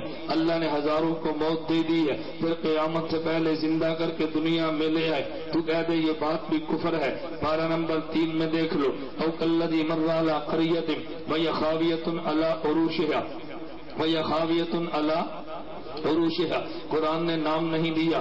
بعض مفسرین کہتے ہیں حضرت عزیر علیہ السلام گزر رہے تھے، ایک بستی کو دیکھا تباہ و برباد ہے، تعجب سے پوچھا اللہ اس کو کیسے زندہ کرے گا؟ فاماتہ اللہ مئۃ عام، خدا نے ان کو 1 سال کے لیے 100 سال کے لیے موت دے دی۔ ثم فاماتہ اللہ مئۃ عام، خدا نے پہلے 100 سال کے لیے موت دی ہے، پھر خدا نے ان کو دوبارہ دنیا میں لے آئے ہیں۔ تو میں نے کہا کفر تو پھر تیسرے پارے میں بھی آ گیا۔ 7واں پارہ اٹھا کے دیکھ لے، حضرت عیسیٰ علیہ السلام کو خدا نے خود پوچھا تھا ایسا تم مردوں کو زندہ میرے حکم سے کرتا ہے؟ قبر کم باذن اللہ کہتا ہے مردہ زندہ ہو کر دنیا میں آ جا جو رکھنا۔ وہ مجھے بندہ کہنے لگا او جی حضرت اللہ نے کہا قرآن پڑھو، اس میں یہ تو نہیں مردہ آیا تھا۔ میں نے کہا کیا لکھا ہے؟ کہتے اس میں ہے کہ مردے کو خدا نے بھیجا تھا۔ میں نے کہا شیخ زکریا نے بھی یہ نہیں لکھا۔ اس نے کہا جی میں آیا تھا، اس نے کہا مجھے خدا نے بھیجا ہے۔ تو اعتراض فضائل حج پہ تھا، اس کا جواب تو قرآن میں ہے۔ اگر فضائل حج کو کفر کہتا ہے تو پھر قرآن کو کیسے ایمان کہے گا؟ اگر قرآن کو ایمان کہے گا فضائل حج والے کسی کو کفر کیسے کہے گا؟ واقعہ نمبر 2 جواب حدیث سے ملتا ہے۔ مجھے ایک شخص کہنے لگا کہ بانی دارالعلوم دیوبند کو کیا مانتے ہو؟ میں نے کہا مولانا قاسم نانوتوی رحمت اللہ علیہ کو میں حجت اللہ فی الارض اپنا امام مانتا ہوں۔ کہتا ہے وہ تو امامت کے قابل نہیں۔ میں نے کہا وجہ کیا ہے؟ کہتے مولانا قاسم نانوتوی رحمت اللہ علیہ نے لکھا ہے کہ حضرت قاسم نانوتوی نے لکھا ہے اللہ میری امیدیں تو لاکھوں ہیں لیکن سب سے بڑی امید یہ ہے اے کاش مدینے کے کتوں کے ساتھ میں زندہ رہوں اور جب مر جو مجھے مدینہ منورہ کے یہ مور و مار اور کیڑے مکوڑے کھا جائے۔ مجھے کہتا ہے یہ بتاؤ انسان ہونا اعزاز کی بات ہے یا نہیں؟ میں نے کہا اعزاز کی بات ہے۔ کہتا ہے اب حضرت نانوتوی کہہ رہے ہیں اے کاش میں انسان نہ ہوتا کتا ہوتا، اس کو انسان بننے پہ آ رہا ہے تم اسے امام مانتے ہو، وہ انسان بننے پہ فخر نہیں کرتا تم اسے امام مانتے ہو۔ میں نے کہا اس کا جواب تو حدیث میں موجود ہے۔ کہتے جی کہاں پر موجود ہے؟ میں نے کہا امام جلال الدین سیوطی رحمت اللہ علیہ نے تاریخ الخلفاء میں لکھا ہے امام ابو بکر صدیق رضی اللہ عنہ نے ایک درخت کو دیکھا اوپر پرندہ بیٹھا تھا، فرمایا طوبی لک یا طیر، اے پرندے تجھے مبارک ہو، اے پرندہ تجھے مبارک ہو، انت تاکل من الشجرہ، تو درختوں سے کھاتا ہے، وتظل بالشجرہ، درخت کے سائے میں رہتا ہے، وتصیر الی غیر حساب، اور جب تو مر جائے گا تیرا حساب نہیں ہوگا۔ اے کاش ابو بکر بھی تجھ جیسا پرندہ ہوتا۔ میں نے کہا مولانا قاسم نانوتوی کہتے ہیں اے کاش مدینے کا کتا ہوتا۔ امام ابو بکر فرماتے ہیں اے کاش میں مدینے کا پرندہ ہوتا۔ تو کہنا ابو بکر صدیق رضی اللہ عنہ کو انسانیت پیار تھا، کہتے وہ تو تواضع میں کہہ رہے تھے۔ میں نے کہا مولانا قاسم نانوتوی بھی تواضع میں کہہ رہا ہے، وہ تو کہتا ہے خدا کے خوف سے کہہ رہے تھے۔ میں نے کہا نبی کی محبت میں کہہ رہا ہے۔ اعتراض نانوتوی پہ لگتا ہے، جواب صدیق اکبر کی زبان سے ملتا ہے۔ اعتراض شیخ الحدیث مولانا زکریا پہ بھی لگتا ہے، جواب اللہ کے قرآن سے ملتا ہے، جواب اللہ کے قرآن سے ملتا ہے۔ میں نے کہا دیوبند والوں نے دفاع کیا ہے، خدا نے دفاع ان کا قرآن میں پہلے ہی کر دیا تھا تاکہ کوئی بندہ ان پر اعتراض نہ کر سکے۔ ضمناً ایک بات آ گئی ہے، میں اس کا جواب دیتا چلا جاؤں۔ ممکن ہے تمہیں کوئی بات کہہ دے اور دیکھے ہوئے عزیر علیہ السلام تھے، کتنے سو سال تک زندہ، کتنے سو سال تک وفات رہی؟ 100 سال۔ کتنے سال تک؟ 100 سال۔ کہتے 100 سال کے بعد اٹھے، خدا نے پوچھا کم لبثت، کتنا عرصہ ٹھہرا ہے؟ کہتا لبثت یومن او بعض یوم، اللہ ایک دن یا بعض حصہ. دیکھو عزیر کو پتہ ہی نہیں چلا. جب پتہ نہیں چلا تو میں نے کہا پھر ثابت کیا ہوا؟ کہتا ہے اس سے ثابت ہوا عزیر علیہ السلام کو پتہ نہیں چلا. معلوم ہوا کہ نبی زندہ نہیں ہوتا، اگر زندہ ہوتے تو پتہ چل جاتا. میں نے کہا اپنی بات پہ قائم رہنا، اپنی دلیل پہ تو مضبوطی سے قائم رہنا. کہتے جی کیا مطلب؟ تو نے کہا خدا نے پوچھا کم لبثتا، کتنا عرصہ ٹھہرے ہو؟ حضرت عزیر نے عرض کیا لبثت یومن او بعض یوم، دن یا دن کا بعض حصہ ٹھہرے ہیں. تو ان کو تو پتہ ہی نہ کتنا عرصہ ٹھہرے ہیں، اگر زندہ ہوتے تو پتہ چل جاتا. میں نے کہا ایک آیت قرآن کی میں بھی پڑھتا ہوں. اصحاب کاف تھے، یہ تو 100 سال کا مسئلہ ہے، وہ 309 سال سوئے رہے یا موئے رہے؟ بولیے نا، سوئے رہے یا موئے رہے؟ سونے والا مردہ ہوتا ہے یا زندہ؟ حضرت یہ اصحاب کاف تھے، 309 سال کا مسئلہ ہے. پوچھا کم لبثتم، بتاؤ بھائی کتنا سال سوئے ہو؟ کہا جی لبثنا یومن او بعض یوم، ایک دن یا بعض حصہ. ان کو نہیں پتا چلا تو کہہ دینا مردے ہیں. کہتے جی مردے تو نہیں تھے. میں نے کہا پتا کیوں نہیں چلا؟ کہتے جی سو جو رہے تھے. تو میں نے کہا پھر یہ تو نہ کہے نا کہ مرے پڑے تھے، پتا نہ چلنا. اگر دلیل موت ہوتی اصحاب کاف کو تو مردہ کہہ دیتا. نبی بھی دنیا میں، نبی بھی وفات آئی ہے، آگے حیات ملی ہے، لیکن یہ پتہ نہیں چلا کتنی دیر، پتہ نہیں چلا کتنی دیر تک رہا. یہ دلیل موت اگر ہوتی اصحاب کو پتہ نہیں چلا، وہاں بھی دلیل موت بن جاتی. پتہ نہ چلنا دلیل موت نہیں، ورنہ صحابہ کاف کو مردہ کہتا، جبکہ صحابہ کاف کو زندہ قرآن کہتا ہے. تحسبهم ایقاظا وهم رقود، تم سمجھتے ہو سوئے پڑے ہیں، حالانکہ وہ تو جاگ رہے تھے. کبھی یوں بھی لگتا ہے تو میں بات یہ سمجھا رہا تھا، اللہ میں بات سمجھنے کی توفیق عطا فرمائے. بھئی قرآن کا پڑھنا اور ہے، قرآن کا سمجھنا اور ہے. کبھی لوگ ہمیں تانا دیتے ہیں وہ تم قرآن کو نہیں مانتے. میں نے کہا دیوبند کو کبھی تانا نہ دینا، ہم قرآن کو تو مانتے ہیں، لیکن قرآن کا معنی جو جناب نے کیا ہے وہ معنی نہیں مانتے. قرآن کو نہ ماننا اور ہے، اور جناب کے بیان کردہ معنی کو نہ ماننا اور ہے. میں سوال یہ اٹھا رہا تھا کہ تم یہ بات کہہ رہے ہو، میں نے مسئلہ یہ سمجھایا ہے، مسئلہ یہ سمجھا رہا تھا کائنات میں زمین کو خدا نے پیدا کیا، پیدا کرنے کی وجہ انسان ہے. اگر انسان کو پیدا نہ کرنا ہوتا خدا زمین کی نعمتوں کو پیدا نہ کرتا.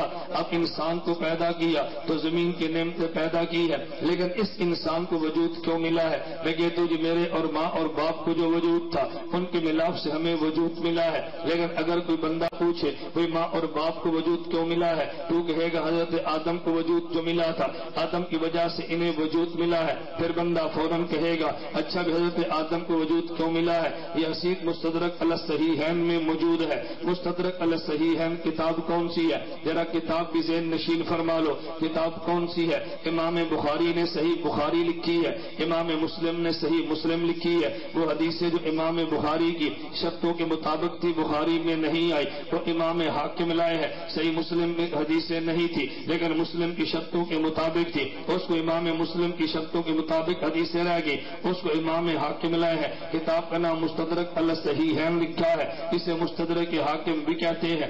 امام حاکم خود کون تھا؟ محدثین نے لکھا ہے اس کو 1,00,000 حدیث سند اور متن سے یاد ہو مجھے حافظ کہتے ہیں. جسے 3,00,000 حدیثیں یاد ہو اسے حجت کہتے ہیں، اور جسے ساری حدیثیں سند اور متن کے ساتھ یاد ہو اسے حاکم کہتے ہیں. ہماری تاریخ میں ایک ہی شخص امام حاکم گزرا ہے، اس نے کتاب مستدرک علی الصحیحین لکھی ہے، ابن عباس سے روایت نقل کی ہے. اللہ رب العزت نے فرمایا لولا محمد لما خلقت ہوگا، اے آدم اگر حضرت محمد کو وجود نہ دینا ہوتا میں تجھے وجود ہی نہ دیتا. اب میں یوں کہوں گا زمین کو وجود تو تیری وجہ سے ملا ہے، تجھے وجود ماں باپ کی وجہ سے ملا ہے، ماں باپ کو وجود حضرت آدم کی وجہ سے ملا ہے، حضرت آدم کو وجود محمد رسول اللہ کی وجہ سے ملا صلی اللہ علیہ وسلم. حضرت آدم کو وجود محمد رسول اللہ کی وجہ سے ملا ہے، تو پوری کائنات کو وجود تو ان کی وجہ سے ملا ہے. میں اس لیے کہہ رہا تھا اب میری دلیل پہ غور کرنا. میں نے کہا خدا کا نام ہے، آگے پیغمبر کا نام بھی موجود ہے،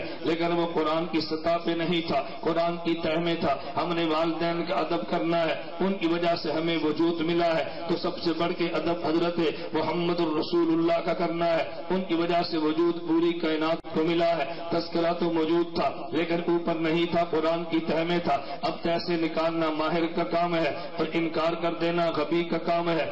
تو تجھے ماہرین سے تیرا تعلق جوڑ دے، غبیوں سے تعلق کو توڑ دے. اب میں ایک اور سوال اٹھا کے بات کروں گا، تو پھر کہے گا کہ مولانا اگر خدا نے اس آیت میں یہ فرمانا تھا میرے پیغمبر کا ادب کرو، والدین کی بجائے تذکرہ ان کا ہے، تو پھر تم یوں کہ اللہ یوں فرما دیتے وَقَضَىٰ رَبُّكَ أَلَّا تَعْبُدُوا إِلَّا إِيَّاهُ وَبِالرَّسُولِ إِحْسَانًا. پھر والدین کی بجائے اللہ تذکرہ رسول کا ہی فرما دیتے وَبِالرَّسُولِ إِحْسَانًا، تاکہ مسئلہ کھل جاتا. خدا نے بالرسول کی بجائے بالوالدین فرمایا ہے اور اس سے بالرسول سمجھ آیا ہے. خدا سیدھا بالرسول فرما دیتے. میں کہتا ہوں ہاں، اس کا جواب دینے سے پہلے یہ پہلے تجھے 3 مسئلے اور بتاؤں گا، جب وہ سمجھ آئیں گے تو یہ بھی سمجھ آئے گا. میں مسئلہ نمبر 1 کیا ہے؟ علماء دیوبند کا ہی نہیں، اہل سنت والجماعت کا مسلک ہے. اگر آدمی بھول جائے نماز رہ جائے، جب یاد آئے نماز کی قضا ضروری ہے. اگر بندہ سو جائے اور نماز رہ جائے، جب اٹھے تو قضا ضروری ہے. اگر جان بوجھ کے نماز نہ پڑھی ہو تو بعد میں نماز کی قضا کرنا ضروری ہے. بعض لوگوں نے مسئلہ یہ لکھا ہے کہ نہیں، جان بوجھ کے نماز پڑھے قضا چھوڑ دے، قضا ضروری نہیں ہے. اگر بھول جائے تو قضا ضروری ہے، اگر سو جائے نماز رہ جائے قضا ضروری ہے. تو کہے گا عجیب بات ہے. میں نے کہا ہاں ایسا طبقہ موجود ہے، لیکن میں بڑی بات اس لیے کہہ رہا ہوں کہ میرا یہ عنوان نہیں تھا، ورنہ میں بہت ساری باتیں کھل کے آپ کی خدمت میں پیش کر دیتا. ایسا طبقہ موجود ہے، اس سے پوچھے گا دلیل کیا ہے؟ کہتا دلیل صحیح بخاری کی حدیث ہے. نبی پاک صلی اللہ علیہ وسلم نے فرمایا من نام عن صلاۃ او نسیھا فلیصلیھا اذا ذکر او استيقظ. جو بندہ بھول جائے اور نماز رہ جائے، جب یاد آ جائے نماز پڑھ لے، قضا کرے. جب بندہ سو جائے اور نماز رہ جائے، جب اٹھے تو نماز پڑھ لے. میں نے کہا پھر کیا ہوا؟ توجہ، پھر کیا ہوا؟ کہتا ہے حضور نے فرمایا اگر سو جائے اور نماز رہ جائے تو پھر پڑھے، بھول جائے نماز رہ جائے تو پڑھے، جان بوجھ کے چھوڑے پھر بھی پڑھے. یہ تو حضور نے نہیں فرمایا. دلیل سمجھے؟ جان بوجھ کے نماز چھوڑ دے اور پھر پڑھے، یہ تو حضور نے نہیں فرمایا. حضور پاک صلی اللہ علیہ وسلم نے کیا فرمایا؟ آدمی سو جائے اور نماز رہ جائے، جب اٹھے تو پڑھے، اور بھول جائے نماز رہ جائے، جب یاد آئے تو پڑھے، اور جان بوجھ کے چھوڑے پھر بھی پڑھے. یہ تو بخاری میں حدیث نہیں ہے. میں اس پہ بات نہیں کرتا حدیث ہے یا نہیں، میں اس حدیث پہ بات کرتا ہوں. توجہ رکھنا. میں نے کہا یاد بھول جانا اور سو جانا ایسا مسئلہ ہے کہ بندہ بھول کر کوئی کام کرے تو معاف ہے اور بھول کر نہ کر سکے تو معاف ہے. اگر بندہ سو جائے اور کام نہ کر سکے تو بولیے نا معاف ہے. آپ کو استاد نے ابو امی نے بھیجا کہ جاؤ فلاں کام کر کے آؤ. پوچھا کام کر لیا تھا؟ انہوں نے کہا میں استاد جی بھول گیا تھا. کیا کہا؟ کہتے بھی بھول گیا. اب اس کو کیا کہے؟ بھائی تجھے میں نے کہا تھا فلاں کام کرنا. کہا جی میں سویا ہوا تھا. استاد جی آنکھیں نہیں کھلی، اٹھ ہی نہیں سکا. کوئی اس کو سزا تو نہیں دیتا. تو بھول کر کام رہ جائے تب بھی معاف ہے، اور سو جائے اور کام رہ جائے تب بھی. اللہ کے پیغمبر نے سمجھایا ہے. توجہ رکھنا. دیکھیں آدمی بھول کر کام نہ کرے تو معاف ہو جاتا ہے، سو جائے اور کام نہ کرے تو معاف ہو جاتا ہے. نماز اتنی اہم ہے، اگر بھول گیا تب بھی معاف نہیں ہے، اگر سو گیا تب بھی معاف نہیں ہے. اگر سو گیا تب بھی معاف نہیں. تو جو نماز بھول جانے سے معاف نہیں ہوتی، سو جانے سے معاف نہیں ہوتی، جان بوجھ کر نہ پڑے گا تو کیسے معاف ہوگی؟ لیکن اگر اللہ کے پیغمبر یہ فرماتے جان بوجھ کے نماز نہ پڑھی تو قضا کرنی پڑے گی. میں پوچھتا ہاں بھائی آپ نے کیوں نہیں پڑھی؟ وہ جی میں تو سو گیا تھا. بھائی تو نے کیوں نہیں پڑھی؟ وہ جی میں جی بھول گیا تھا. تو میں نے کہا پھر کیا ہوا؟ کیا جی حضور نے تو فرمایا ہے جان بوجھ کے نہ پڑھو تو پھر قضا کرو. میں نے جان بوجھ کے نہیں، میں تو بھول گیا تھا. اب اگر جان بوجھ کے نماز چھوڑے اور پھر قضا کرے، نبی یہ مسئلہ بتا دیتے تو بھول جانے کا مسئلہ حل نہیں ہونا تھا. اگر جان بوجھ کے نماز نہ پڑھے اور قضا کرے مسئلہ بتا دیتے تو سو جانے والا مسئلہ حل نہیں ہونا تھا. لیکن سو جانے والا مسئلہ بتایا، بھول جانے والا بتایا، تو جان بوجھ کر نماز چھوڑنے کا مسئلہ بھی حل ہو گیا ہے. نبی نے ایک لفظ بتایا، مسئلے 2 حل ہوئے ہیں. اگر اس کا مسئلہ بتاتے تو دوسرے کے لیے الگ روایت کو پڑھنا پڑتا. نمبر 2 مسئلہ میں آپ کی خدمت میں عرض کرنے لگا.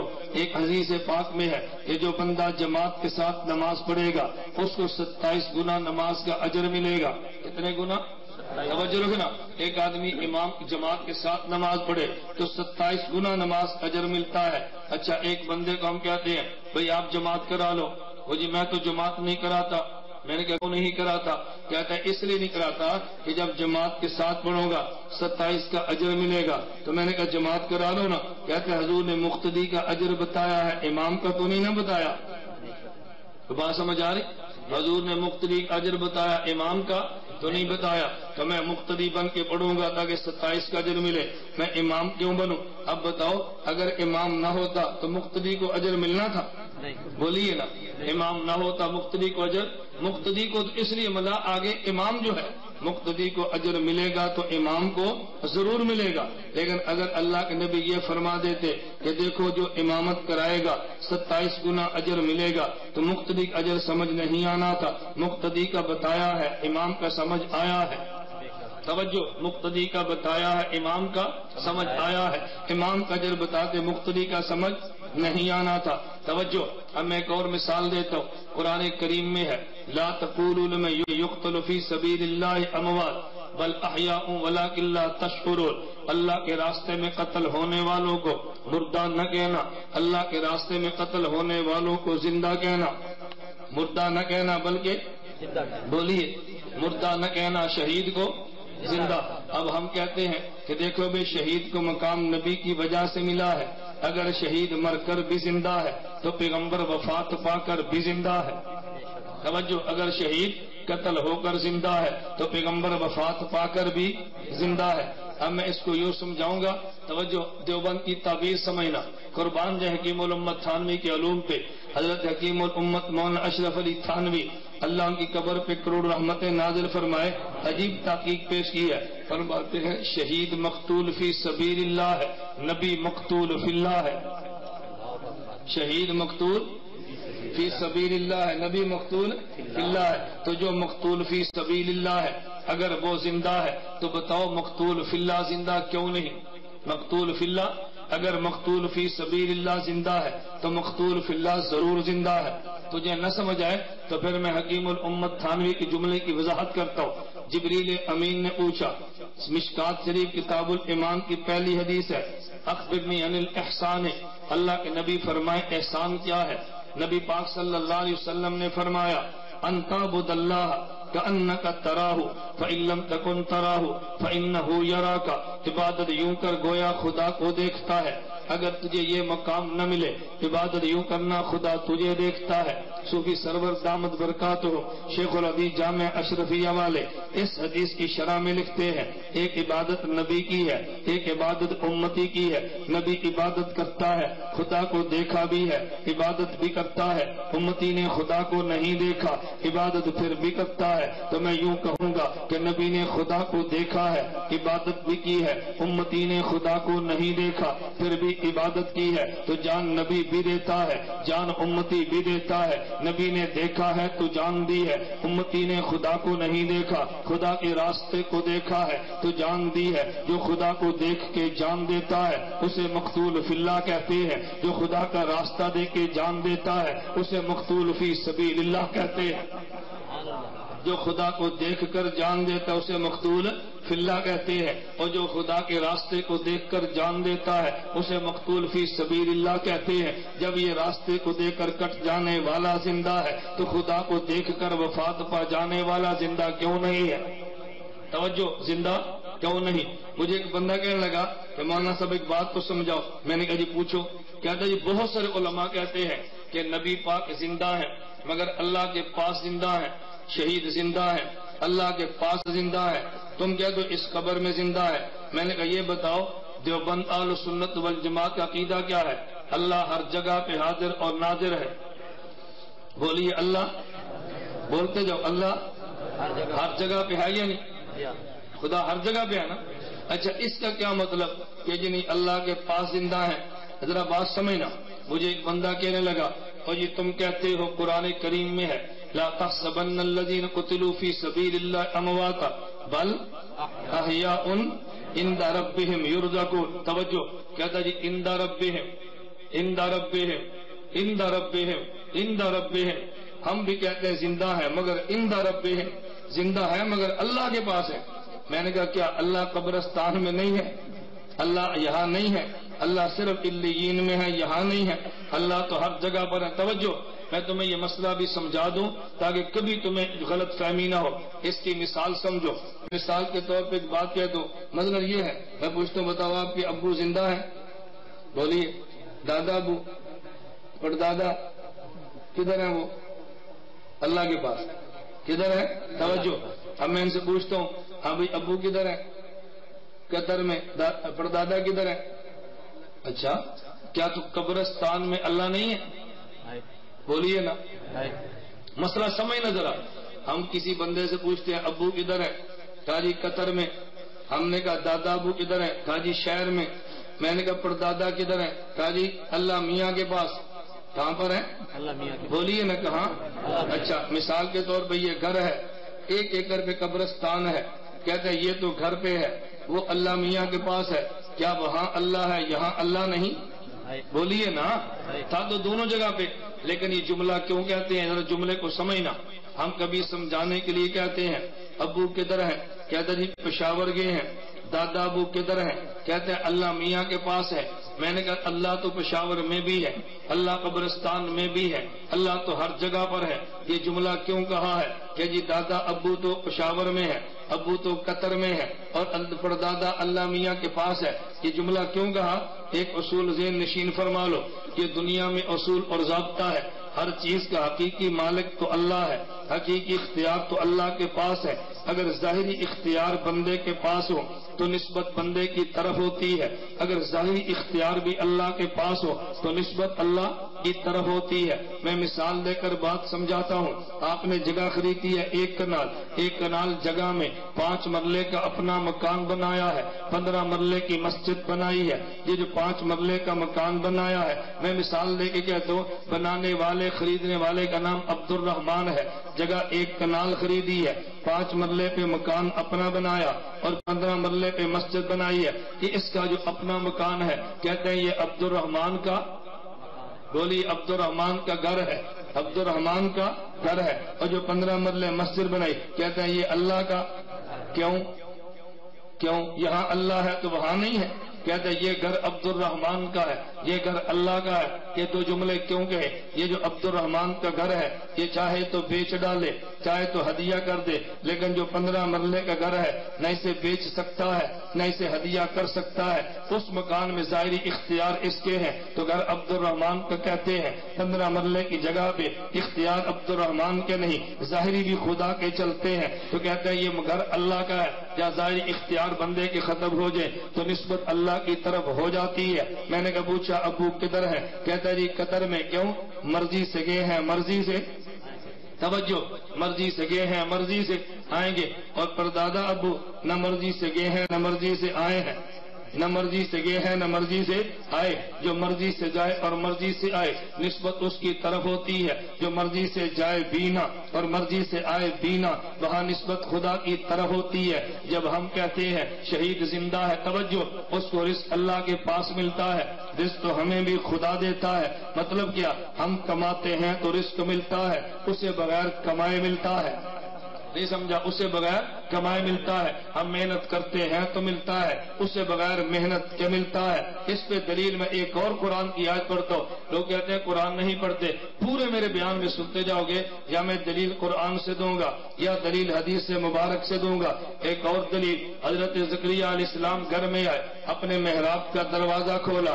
آگے حضرت مریم تھی، وارث آ رہا تھا. پوچھا یا مریم انا لک، بولیے یا مریم انا لک ھذا ہوا میں. بولیے نا ہوا میں.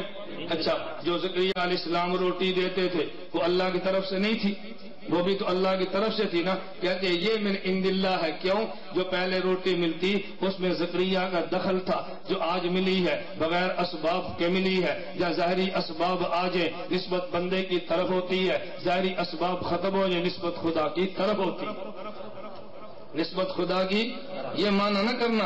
اس لیے ہم کہتے ہیں خدا یہاں بھی ہے، خدا وہاں بھی ہے، خدا تو حاضر اور ناظر اور خدا ہر جگہ پر ہے. میں بات یہ سمجھا رہا تھا، توجہ رکھنا.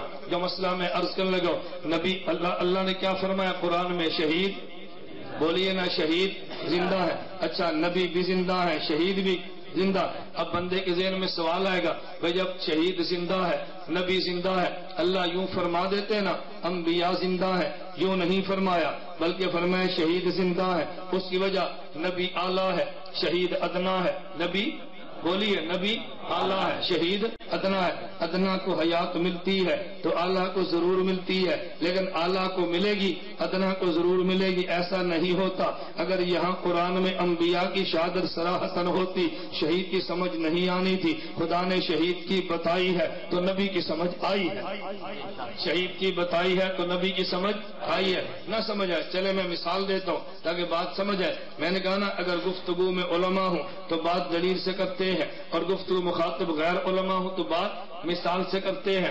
اگر مخاطب علماء ہوں تو بات دلیل سے, اگر مخاطب غیر علماء ہوں تو بات مثال سے. یا علماء بھی ہیں میں نے دلیل دی ہے, غیر علماء بھی ہیں اب میں مثال دیتا ہوں. توجہ, میں اس کے ایک واقعہ آپ کی خدمت میں پیش کیا کرتا ہوں. میں ایک شہر خیر پور میرس میں گیا, میں نے وہاں جمعے کی نماز پڑھائی, بیان کیا. بعد میں ایک شخص آ گیا مجھے کہنے لگا کہ مولانا یہ بتائیں امام کی تقلید کرنا واجب ہے؟ میں نے کہا بالکل واجب ہے. کہتے ہیں نہ کیا تو میں نے کہا گناہ گار ہوتا. کہتا ہے امام ابو حنیفہ کس کے مقلد تھے؟ میں نے کہا کسی کے بھی نہیں. تو کہتا ہے پھر وہ گناہ گار نہیں ہے. میں نے کہا مقلد بھی نہیں گناہ گار بھی نہیں. مجھے کہتا ہے کیوں؟ میں نے کہا ایک بات میں بھی پوچھتا ہوں, پتا ہر انسان پہ نبی کا کلمہ پڑھنا فرض ہے یا نہیں؟ کہتا ہے جی بالکل فرض ہے. میں نے حضرت محمد الرسول اللہ صلی اللہ علیہ وسلم نے کس نبی کا کلمہ پڑھا تھا؟ کہتا ہے وہ تو خود نبی تھے, وہ تو خود نبی تھے. میں نے کہا چاہیے بتاؤ باجماعت نماز ضروری ہے؟ کہتا ہے جی بالکل ضروری ہے. میں نے کہا باجماعت نماز کا معنی کیا ہے؟ کہتا ہے چند لوگ امام کے پیچھے کھڑے ہو کے نماز پڑھے. میں نے کہا تم سب باجماعت پڑھتے ہو, تمہارا امام بے جماعت پڑھتا ہے. کہتا ہے کیوں؟ میں نے کہا تم تو امام کے پیچھے ہو, تمہارا امام کس کے پیچھے ہے؟ کہتا ہے وہ تو خود امام ہے. کیا کہتا ہے؟ وہ تو خود امام ہے. میں نے کہا ہم سارے تکلیف امام ابو حنیفہ کی کرتے ہیں, وہ کسی کی نہیں کرتے کیونکہ وہ خود امام ہے. مجھے کہتا ہے امام تو اور بھی ہے, امام مالک شافعی احمد بھی ہے, آپ ان کو چھوڑ کے تقلید ان کی کیوں کرتے ہو؟ میں نے کہا شہر میں مسجدیں اور بھی تھی تو اور مسجدیں چھوڑ کے یہاں پر کیوں آیا ہے؟ کہتے جی اور مسجدیں چھوٹی ہے, یہ مسجد بڑی ہے. میں نے کہا اور امام چھوٹے ہیں, یہ امام بڑا ہے. مجھے کہتا ہے جی آپ دلیل نہیں دیتے مثال دیتے ہیں. میں نے کہا تو مولوی لائے گا تو دلیل دوں گا اور تو جیسا ہوگا تو مثال دوں گا. تو ہماری مثال کا جواب نہیں دے رہا تجھے دلیل کیا دیں گے؟ تو جب مخاطب علماء ہوں گے تو بات دلیل سے کرتے ہیں اور مخاطب غیر علماء ہوں گے تو بات مثال سے. اب میں مثال دینے لگا ہوں. یہاں آج ہمارا یہاں جلسہ ہے, ہمت شہر میں جلسہ ہے. اب مثال کے طور پہ جلسے کے بعد مجھے ان کے نظم کا نہیں پتا, میں مثال دیتا ہوں. جلسے کے بعد یہاں مولانا صاحب اعلان فرماتے ہیں, مولانا اعلان کریں گے بھائی دیکھو جلسے کے بعد یہ جو جلسہ سننے کے لیے آئے ہیں ان سب کے لیے کھانے کا انتظام ہے, توجہ رکھنا. میں نہیں کہتا ہے جی, میں مثال دے رہا ہوں. اسٹیج سیکرٹری صاحب مولانا نے اعلان فرمایا بھئی جلسے کے بعد سب کے لیے کھانے کا, جو جلسہ سننے کے لیے آئے ہیں ان سب کو کھانا دیا جائے گا. جلسہ ختم ہوا, میں ڈرائیور سے کہتا ہوں یار ٹھہر جا. ڈرائیور کہتا ہے جی چلو. میں نے کہا رک جا. کہتے ہیں کیوں؟ میں نے کہا کھانا کھا کر جائیں. اس نے کہا نہ استاد جی, اعلان تو جلسہ سننے والوں کے لیے ہے, ہمارے کھانے کا اعلان ہی نہیں ہے, ہم کیوں رکے؟ دیکھو اس نے کتنی غلط بات کی ہے. کیوں؟ اگر یہ بیان کرنے والا نہ ہوتا تو سننے والوں نے کہاں سے آنا تھا؟ بھائی سننے والوں کا اعلان کیا ہے تو بیان کرنے والے کے اعلان کی ضرورت تو نہیں ہے نا. جب سننے والوں کو کھانا ملنا ہے تو بیان کرنے والے کو تو ضرور ملنا ہے. لیکن اگر مولانا اعلان فرما دے کہ دیکھو بھئی مولانا صاحب ہمارے مہمان ہیں جو ان کے ساتھ آئے ہیں وہ کھانا کھا کر جائیں, آپ میں سے 10 بندے کھڑے ہو جائیں, بھئی جاتے کیوں نہیں؟ وہ جی کھانا کھا کے جانا ہے. انہوں نے کہا یار کیوں؟ انہوں نے کہا اعلان نہیں ہوا. انہوں نے کہا بھی اعلان بیان کرنے والوں کا ہوا ہے, سننے والوں کا نہیں ہوا. لوگ کہیں گے یار بات تو ہے, تو جب اعلان ان کا ہوگا. اب میں بات سمجھاتا ہوں, اگر سننے والوں کے کھانے کا اعلان ہو تو بیان کرنے والے کے لیے اعلان کی ضرورت نہیں, اس کا کھانا خود بخود سمجھ آتا ہے. اور اگر بیان کرنے والے کے لیے کھانے کا اعلان ہو تو سننے والوں کا کھانا ثابت نہیں ہوتا. آپ کا اعلان کر دے, ہمارے اعلان کی ضرورت ہی نہیں ہے. میں اس لیے کہہ رہا تھا جب خدا نے فرمایا شہید زندہ ہے, نبی اعلیٰ ہے، حیات خود بخود سمجھ آئی ہے، نبی کی حیات بتا دیتے، شہید کی سمجھ نہیں آنی تھی، جب بھول جانے کا مسئلہ بتا دیا تو جان بوجھ کے نماز چھوڑنے کا مسئلہ سمجھ آ گیا، جان بوجھ والا بتا دیتے تو بولنے والا سمجھ نہیں آنا تھا، جب مقتدی کی نماز کا اجر بتایا ہے، امام کا سمجھ آیا ہے، اگر امام کا بتا دیتے تو مقتدی کا سمجھ نہیں آنا تھا۔ اب میری تمہید کے بعد توجہ رکھنا، وَقَضَىٰ رَبُّكَ أَلَّا تَعْبُدُوا إِلَّا إِيَّاهُ وَبِالْوَالِدَيْنِ إِحْسَانًا، اگر خدا بالرسول احسانہ فرما دیتے تو بالوالدین احسانہ سمجھ نہیں آنا تھا، بالوالدین احسانہ فرمایا ہے، بالرسول احسانہ سمجھ آیا ہے۔ توجہ، بالرسول سمجھ آیا ہے۔ اب ایک سوال میں اور اٹھا کے پھر جواب دیتا ہوں، اس تمہید کے بعد پھر میں اپنی تقریر شروع کروں گا، میری تمہید ذرا مکمل ہو جائے نا، پھر میں آپ کو انشاءاللہ اپنی تقریر شروع کروں گا انشاءاللہ ثم انشاءاللہ۔ توجہ، میں جس طرح اس پہ دلائل دیتا ہوں تقریر پر بھی دلیل دوں گا، توجہ رکھنا۔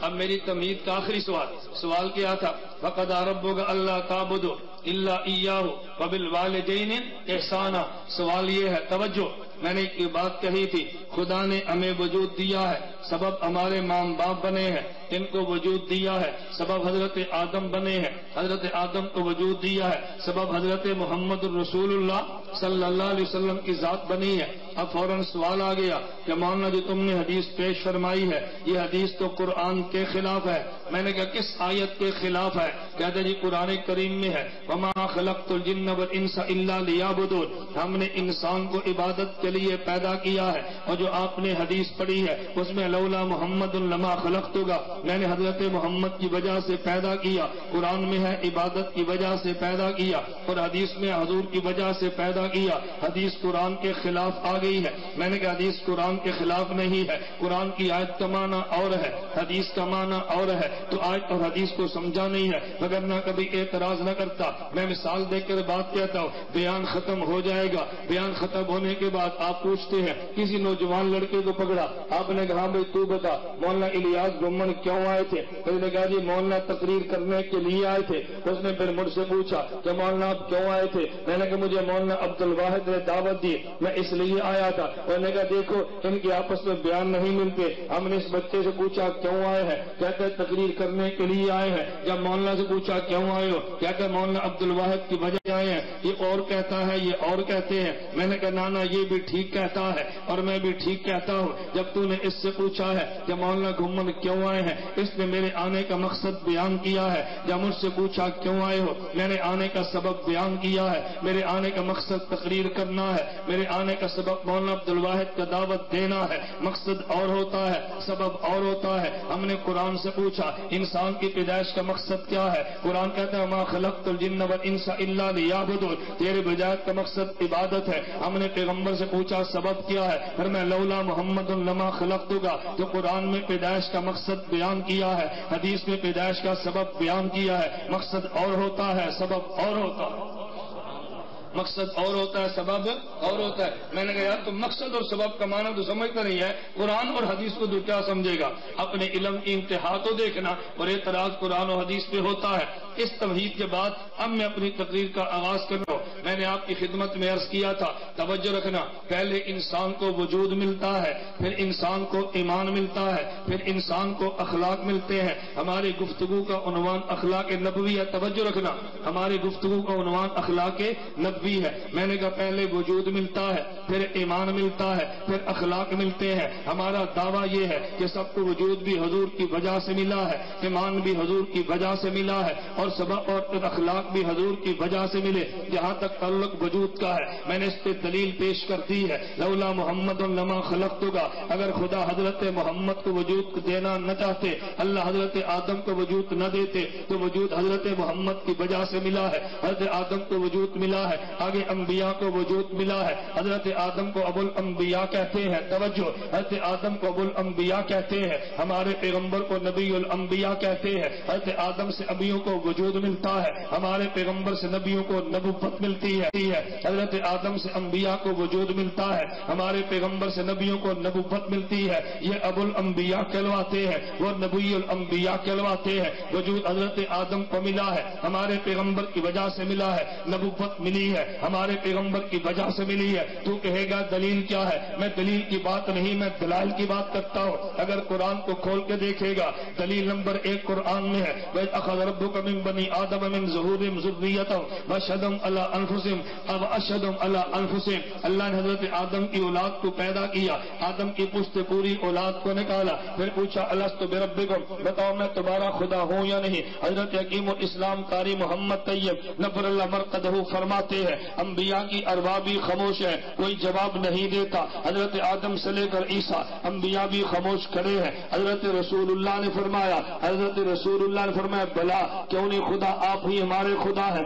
سارے نبی خاموش ہے، پہلے روح محمد بولی ہے تو پھر سارے انبیاء بولے ہیں، تو پھر میں یوں کہوں گا اور توحید کا اقرار انبیاء نے کیا ہے، ہمارے پیغمبر کی وجہ سے کیا ہے۔ جو توحید لے کر آتا ہے اسے نبی کہتے ہیں، جو توحید کا اقرار کرتا ہے اسے امتی کہتے ہیں۔ میرے نبی توحید کو لانے والے ہیں، باقی انبیاء توحید کا اقرار کرنے والے ہیں، ہمارے پیغمبر کی وجہ سے وہ توحید کا اقرار کر رہے ہیں۔ اگر یہ اعلان توحید نہ کرتا، وہ اعلان توحید نہ کرتے، نبوت میں سب سے پہلی بات نبی توحید کی کرتا ہے، تو پھر انبیاء کو جو ایمان ملا ہے ہمارے پیغمبر کی وجہ سے ملا ہے۔ میں دلیل نمبر 2 پیش کرنے لگا، قرآن اٹھا کے دیکھ لے، فَإِذْ أَخَذَ اللَّهُ مِيثَاقَ النَّبِيِّينَ لَمَا آتَيْتُكُم مِّن كِتَابٍ وَحِكْمَةٍ ثُمَّ جَاءَكُمْ رَسُولٌ مُصَدِّقٌ لِّمَا مَعَكُمْ لَتُؤْمِنُنَّ۔ اللہ سارے انبیاء کو فرما رہے ہیں میں تمہیں کتاب بھی دوں گا، میں تمہیں حکمت بھی دوں گا، تم نے میرے پیغمبر پہ ایمان لانا ہے، میرے نبی پر ایمان لاؤ گے ایمان قابل قبول ہوگا، میرے پیغمبر پر ایمان نہیں لاؤ گے ایمان قابل قبول نہیں ہوگا۔ انبیاء بھی ایمان ہمارے نبی پہ لائے ہیں، تو پھر یوں کہوں گا اسی پیغمبر کی وجہ سے نبوت بھی ملی ہے، اسی پیغمبر کی وجہ سے ایمان بھی ملا ہے۔ میں دلیل نمبر 3 قرآن سے دینے لگا، اللہ قرآن کریم میں فرماتے ہیں قل یا ایھا الناس قل یا ایھا الناس انی رسول اللہ الیکم جمیعا، اے میرے پیغمبر اعلان کر دے اور انسانوں میں تم سب کا رسول ہو۔ انسانوں میں پہلا انسان حضرت آدم ہے، آدم بھی انسان ہے، عیسیٰ بھی انسان ہے، اور جب خدا نے تکلم فرمایا تھا اس وقت ابھی میں اور آپ کا وجود تو نہیں تھا، یہ سارے انسانوں کو خطاب ہے، اس میں میں اور آپ بھی شامل ہیں، سارے انبیاء بھی شامل ہیں۔ پھر میں یوں کہوں گا حضرت آدم سے لے کر عیسیٰ خود کو نبی کہہ رہے ہیں، اپنے علاقے کے لوگوں کو ہمارے پیغمبر نبی کہہ رہے ہیں، آدم سے لے کے قیامت تک آنے والے سارے انسانوں کو تو جو جس کا کلمہ پڑھتا ہے اس کو اس کا امتی کہتے ہیں، اور جس کا کلمہ جو لے کر آتا ہے اسے رسول کہتے ہیں۔ یا ایھا الناس انی رسول اللہ الیکم جمیعا، میں تم سب کا رسول ہوں۔ معلوم ہوا کہ سارے کلمہ ہمارے پیغمبر کا پڑھتے ہیں، تو پھر میں یوں کہہ رہا تھا ہمارے پیغمبر کی وجہ سے وجود بھی ملا ہے، ہمارے پیغمبر کی وجہ سے ایمان بھی ملا ہے، نبیوں کی وجہ سے ایمان انبیاء کو ملتا ہے، انبیاء کی وجہ سے ایمان امت کو ملتا ہے، تو سرچشمہ ایمان تو ہمارے پیغمبر بنے ہیں۔ میں تیسری بات کہہ رہا ہوں، جہاں تک اخلاق کا تعلق ہے امت کو اخلاق نبی سے ملتا ہے، نبی کو اخلاق نبی الانبیاء سے ملتا ہے۔ میں سمجھانے کے لیے یوں کہوں گا ایک حضرت آدم سے لے کر انبیاء ہے، ایک میرے آپ کے آخری پیغمبر ہے، ہمارے پیغمبر کو نبی الانبیاء کہتے ہیں، آدم سے لے کر عیسیٰ کو نبی کہتے ہیں۔ میں یوں کہوں گا ان سے نبوت ہے، جب دائرہ مکمل ہو جائے اور پرکار کو اٹھا لیا جاتا ہے، پر میں یوں کہوں گا کہ یہ نقطہ ہے اس کو وجود ملتا تو پہلے ہے مگر نظر بات میں آتا ہے۔ میرا پیغمبر یہ مرکز نبوت ہے، آدم سے لے کر عیسیٰ دائرہ نبوت ہے، میرا محمد وجود نبوت میں اول ہے، ظہور نبوت میں آخر ہے۔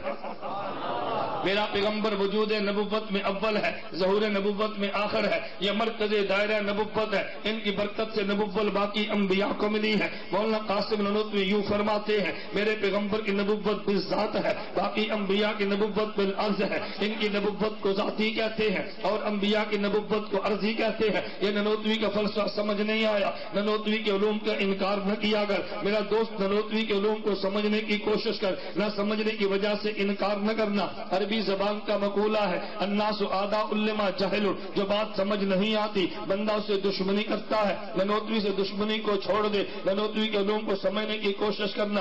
میں یہ کہہ رہا تھا میرا پیغمبر نبوت کا مرکز بھی ہے، میرا پیغمبر اخلاق کا مرکز بھی ہے. اخلاق کو اوصاف کہتے ہیں، میرے پیغمبر سے اوصاف نکلے ہیں، باقی انبیاء کو ملے ہیں. تو کہے گا دلیل کیا ہے؟ میں دلیل کے طور پہ امی عائشہ رضی اللہ عنہا کا جملہ عرض کرنے لگا. امی عائشہ نے فرمایا تھا جب حضرت یوسف پہ زلیخا فریفتہ ہوئی تھی، مصر کی عورتوں نے تانا دیا زلیخا تو عجیب عورت ہے، ایک غلام پہ عاشق ہو گئی ہے. زلیخا نے کہا تھا ارے تم نے غلام کو دیکھا ہی نہیں ہے، ایک بار دیکھ لو پھر تم مجھ پہ اعتراض کرنا. زلیخا نے دسترخوان سجا دیا، محل میں دسترخوان لگایا ہے، مصر کی عورتوں کو بلایا. یوسف اندر میں دکھا تھا اخرج، اللہ کی یوسف ذرا باہر تو تشریف لائے. یوسف تو نبی ہے، علم غیب نہیں جانتے، نبی کو کیا پتا باہر کون سا تماشا بنا پڑا ہے. یوسف علیہ السلام باہر تشریف لائے ہیں، مصر کی عورتوں نے دیکھا ہے. قرآن کہتا ہے قلنا ما ھذا بشر ان ھذا الا ملک کریم، ارے یہ تو انسان نہیں لگتا، یہ تو فرشتہ لگتا ہے. یہ تو ان کی زبان کا جملہ تھا،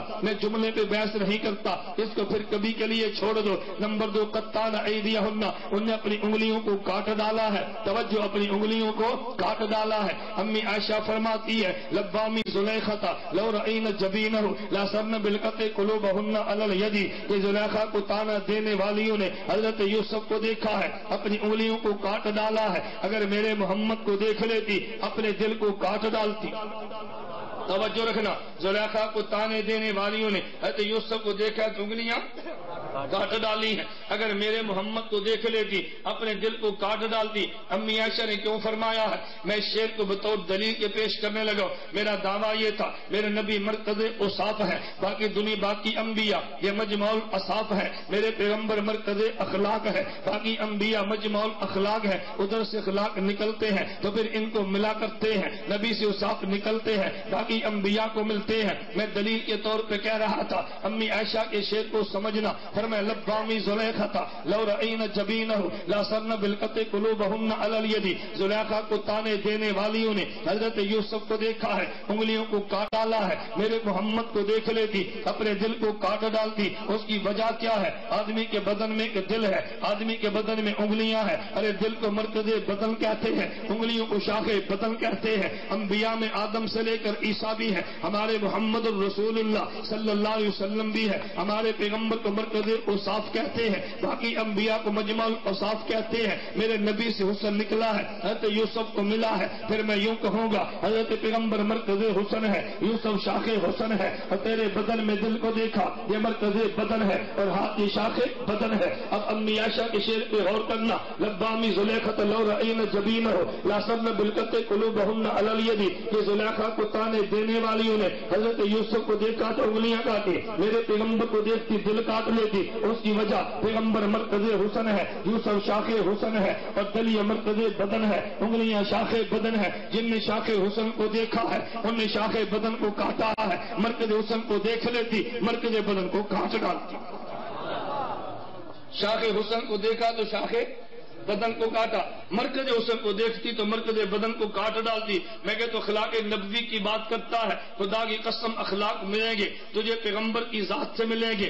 آدم سے لے کر عیسیٰ علیہ السلام کو ملے ہیں تو پیغمبر کی ذات سے ملیں گے. مجھے اور تجھے ملیں گے تو پیغمبر کی ذات سے ملیں گے. پھر میں ایک جملہ کہنے لگا، میں کہ تو ہاں جب اخلاق تقسیم ہوتے ہیں اس کو صحابی کہتے ہیں، جہاں اخلاق جمع ہوتے ہیں اسے نبی کہتے ہیں، جہاں سے اخلاق پھوٹتے ہیں اسے محمد الرسول کہتے ہیں. نہیں سمجھا؟ میں اس پہ دلیل پیش کرتا ہوں. صحیح بخاری کی حدیث پڑھتا ہوں. اللہ کے پیغمبر نے فرمایا انما انا قاسم واللہ یؤتی، خدا مجھے علم و عمل دیتا ہے، میں علم و عمل تقسیم کرتا ہوں. پیغمبر نے تقسیم کسے کر کے دیا ہے؟ بظاہر تو پیغمبر نے صحابہ کو دیا ہے. صحابہ اخلاق کو لے کر چلے گئے ہیں اور دنیا میں پھیل گئے ہیں. یہی وجہ صحابہ یوں نہیں کہتے تھے کونوا مثل نبینا، ہمارے نبی کی طرح بن جاؤ. صحابہ یوں فرماتے کونوا مثلنا، ہماری طرح بن جاؤ، کیونکہ امت امتی نے اگر کامیاب ہونا ہے، مسیل صحابی بننا ہے، فَإِنْ آمَنُوا بِمِثْلِ مَا آمَنْتُمْ بِهِ فَقَدِ اهْتَدَوْا، اور اگر صحابی نے کامیاب ہونا ہے، صلو کما رأیتمونی اصلی، تم پھر مجھے دیکھو میں کیا کرتا ہوں۔ امتی نے دیکھنا ہے صحابی کیا کرتا ہے، صحابی نے دیکھنا ہے نبی کیا کرتا ہے، اور جب نبی اور صحابی کی باری آ جائے پھر میں یوں کہوں گا کہ نبیوں نے دیکھنا ہے نبی الانبیاء کیا کرتا ہے۔ نہیں سمجھا؟ جب صرف صحابی اور نبی آ جائے تو پھر صحابی دیکھتا ہے نبی کیا کرتا ہے، جب نبی اور نبی الانبیاء آ جائے تو پھر صحابی دیکھے گا نبی کیا کرتا ہے، نبی دیکھے گا نبی الانبیاء کیا کرتا ہے۔ تو میں یہ کہہ رہا تھا میرے پیغمبر اخلاق کا مرکز ہے، انبیاء اخلاق کا مجمع ہے، صحابہ اخلاق کے قاسم ہے، اور پھر امت کو حسب استعداد اخلاق ملا کرتے ہیں۔ اگر اخلاق لینے ہیں در صحابہ پہ جانا پڑے گا، اخلاق لینے ہیں در انبیاء پہ جانا پڑے گا، اگر اخلاق لینے ہیں تو پھر در پیغمبر پہ جانا پڑے گا۔ اگر یوں کہوں گا اس کو قرآن نے یوں سمجھایا ہے، تجھے اخلاق والا کہتے ہیں، مجھے اخلاق والا کہتے ہیں، پیغمبر کو اخلاق والا نہیں کہتے، انک لالا خلق عظیم کہتے ہیں۔ ارے تو اخلاق کو لے گا، نبی اخلاق کو نہیں لیتا، نبی اخلاق پہ آتا ہے۔ قرآن سے پوچھو، قرآن یوں کہتا ہے کہ تجھے اخلاق ملتا ہے، اخلاق پیغمبر کی سواری بن جاتی ہے۔ میں یوں کہوں گا تیری تربیت اخلاق سے ہوتی ہے، اخلاق کی تربیت پیغمبر سے ہوتی ہے۔ ہاں تجھے لوگ بڑا صداقت سے کہتے ہیں، صداقت کو بڑا پیغمبر کی وجہ سے کہتے ہیں۔ اخلاق کو تجھے اخلاق ملیں گے تو تو بڑا بن جائے گا، ادھر اخلاق جائیں گے اخلاق بڑے بن جائیں گے۔ میں سمجھانے کے لیے یوں کہتا ہوں، میرے جملے پہ غور کرنا، خدا انبیاء کو اخلاق دیتا ہے، کبھی اخلاق کو معجزہ کہتے ہیں، کبھی اخلاق کو خرق عادت امر کہتے ہیں، کبھی اخلاق کو معمول کی چیز کہتے ہیں۔ نبی کا ہر امر خلق ہوتا ہے، نبی کا معجزہ بھی خلق ہوتا ہے، لیکن وہ خرق عادت ہوتا ہے، امت کو اپنانے کا حکم نہیں ہے، لیکن جو اخلاق عادیہ اور اختیاریہ ہے یہ امت کو پہچانے کا حکم ہے۔ میں پھر جملہ یوں کہوں گا، خدا نے پہلے انبیاء کو دلائل علمیہ بھی دیا ہے، پہلے انبیاء کو خدا نے معجزات عملیہ بھی دیا ہے، لیکن جب میرے پیغمبر کی باری آئے گی تو میں یوں کہوں گا خدا نے پہلے انبیاء کو معجزات دی ہے۔ حضرت موسیٰ کو معجزہ دیا ہے، اپنے ہاتھ کو بغل کے نیچے رکھتے باہر نکالتے تو سورج کی طرح چمک پڑتا تھا۔ حضرت موسیٰ کو معجزہ دیا ہے کہ جب وہ عصا کو پھینک دیتے تو پھر دریا کے 12 راستے بنے ہیں۔ حضرت موسیٰ کو معجزہ دیا ہے کہ موسیٰ علیہ السلام نے اپنے جب عصا کو پھینکا ہے تو پھر رسیاں نظر بن رہی، رسیاں بنی تو نہیں، رسیاں نظر آ رہی ہے۔ میں یوں کہوں گا بات تو لمبی ہوگی، میں نے عیسیٰ کو خدا نے معجزات دیے ہیں، ان کا تذکرہ قرآن میں ہے۔ حضرت موسیٰ کو معجزات دیے ہیں، تذکرہ قرآن میں ہے۔ ابراہیم علیہ السلام کو معجزات دیے ہیں، تذکرہ قرآن میں ہے۔ داؤد و سلیمان کو معجزات دیے ہیں، تذکرہ قرآن میں ہے۔ حضرت داؤد کو دیو تو تذکرہ قرآن میں ہے۔ نوح علیہ السلام کو معجزہ دیا، تذکرہ قرآن میں ہے۔ میرا ایک جملہ نوٹ کرنا، میں کہتا ہوں انبیاء کے معجزات قرآن میں ہے، میرے نبی کا معجزہ خود قرآن ہے۔ نہیں سمجھے؟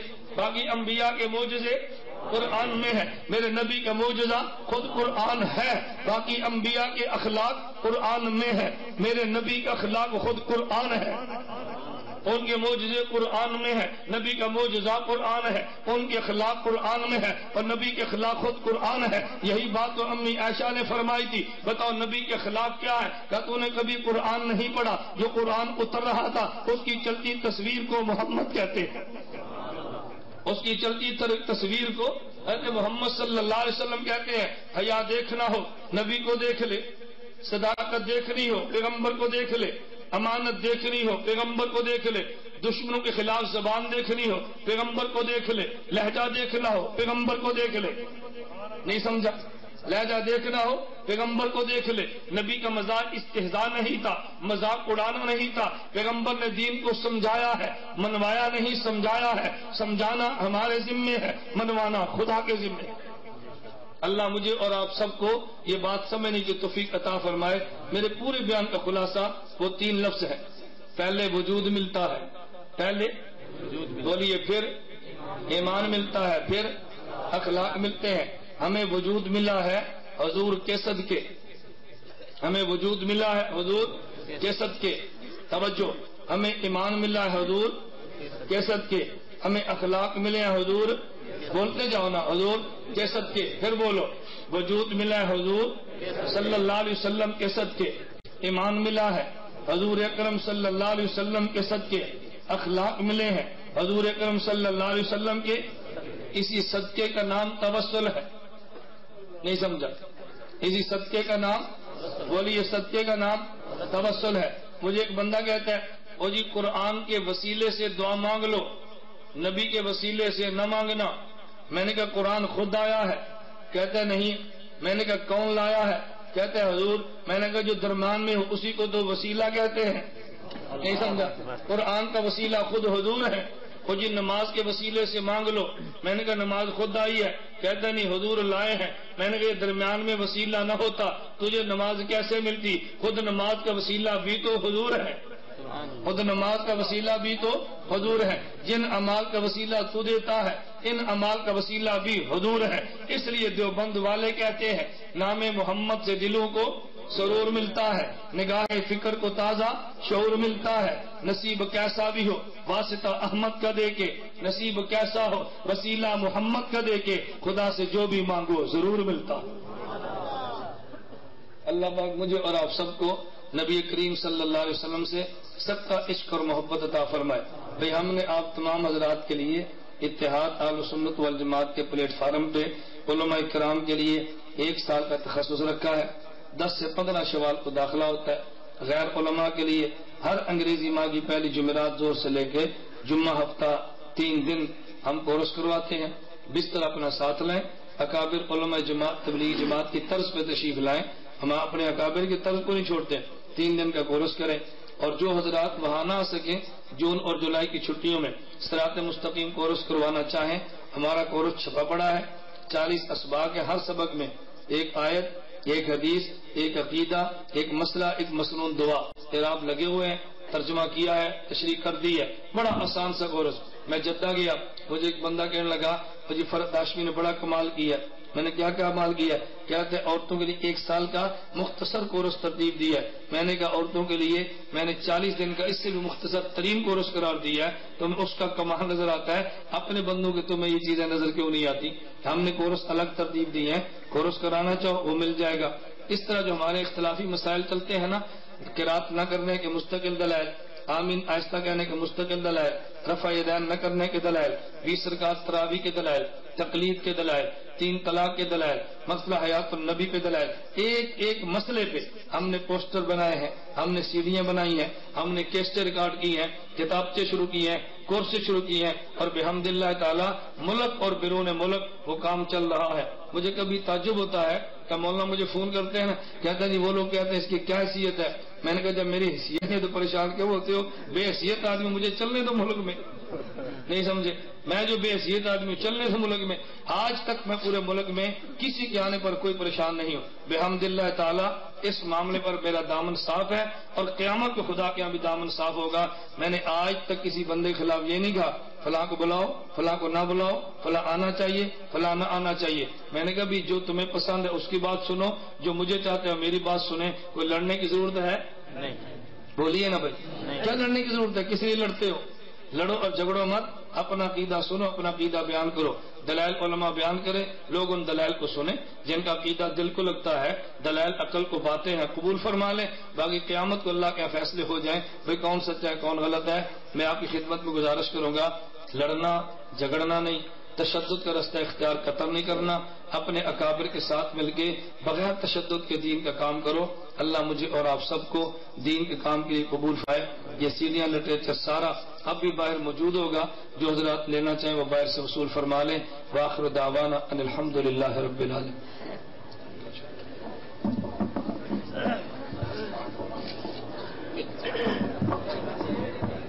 فرمائیں الحمد للہ رب العالمین والصلاۃ والسلام علی رسولہ وعلی آلہ وصحبہ اجمعین. اے اللہ ہم سب کے گناہوں کو معاف فرما دے. اے اللہ خطاؤں سے درگزر فرما دے. اے مولا کریم جائز حاجات کو پورا فرما دے. اے مولا کریم مشکلات کو دور فرما دے، عافیت کے ساتھ دین کی خدمت کے لیے قبول فرما لے، اے مولا کریم اپنے اکابر کے ساتھ وابستہ فرما دے، ہم سب کا خاتمہ بالایمان خاتمہ بالخیر فرما دے، اے اللہ جتنے بیمار ہیں سب کو صحت عطا فرما دے، جتنے حضرات تشریف لائے ہیں اپنے حبیب کا صدقہ ان سب کا نہ قبول فرما لے، قیامت کے دن نبی کریم صلی اللہ علیہ وسلم کی ہم سب کو شفاعت نصیب فرما دے، صلی اللہ تعالی علی رسولی خیر خلقہ محمد و آلہ اصحابہ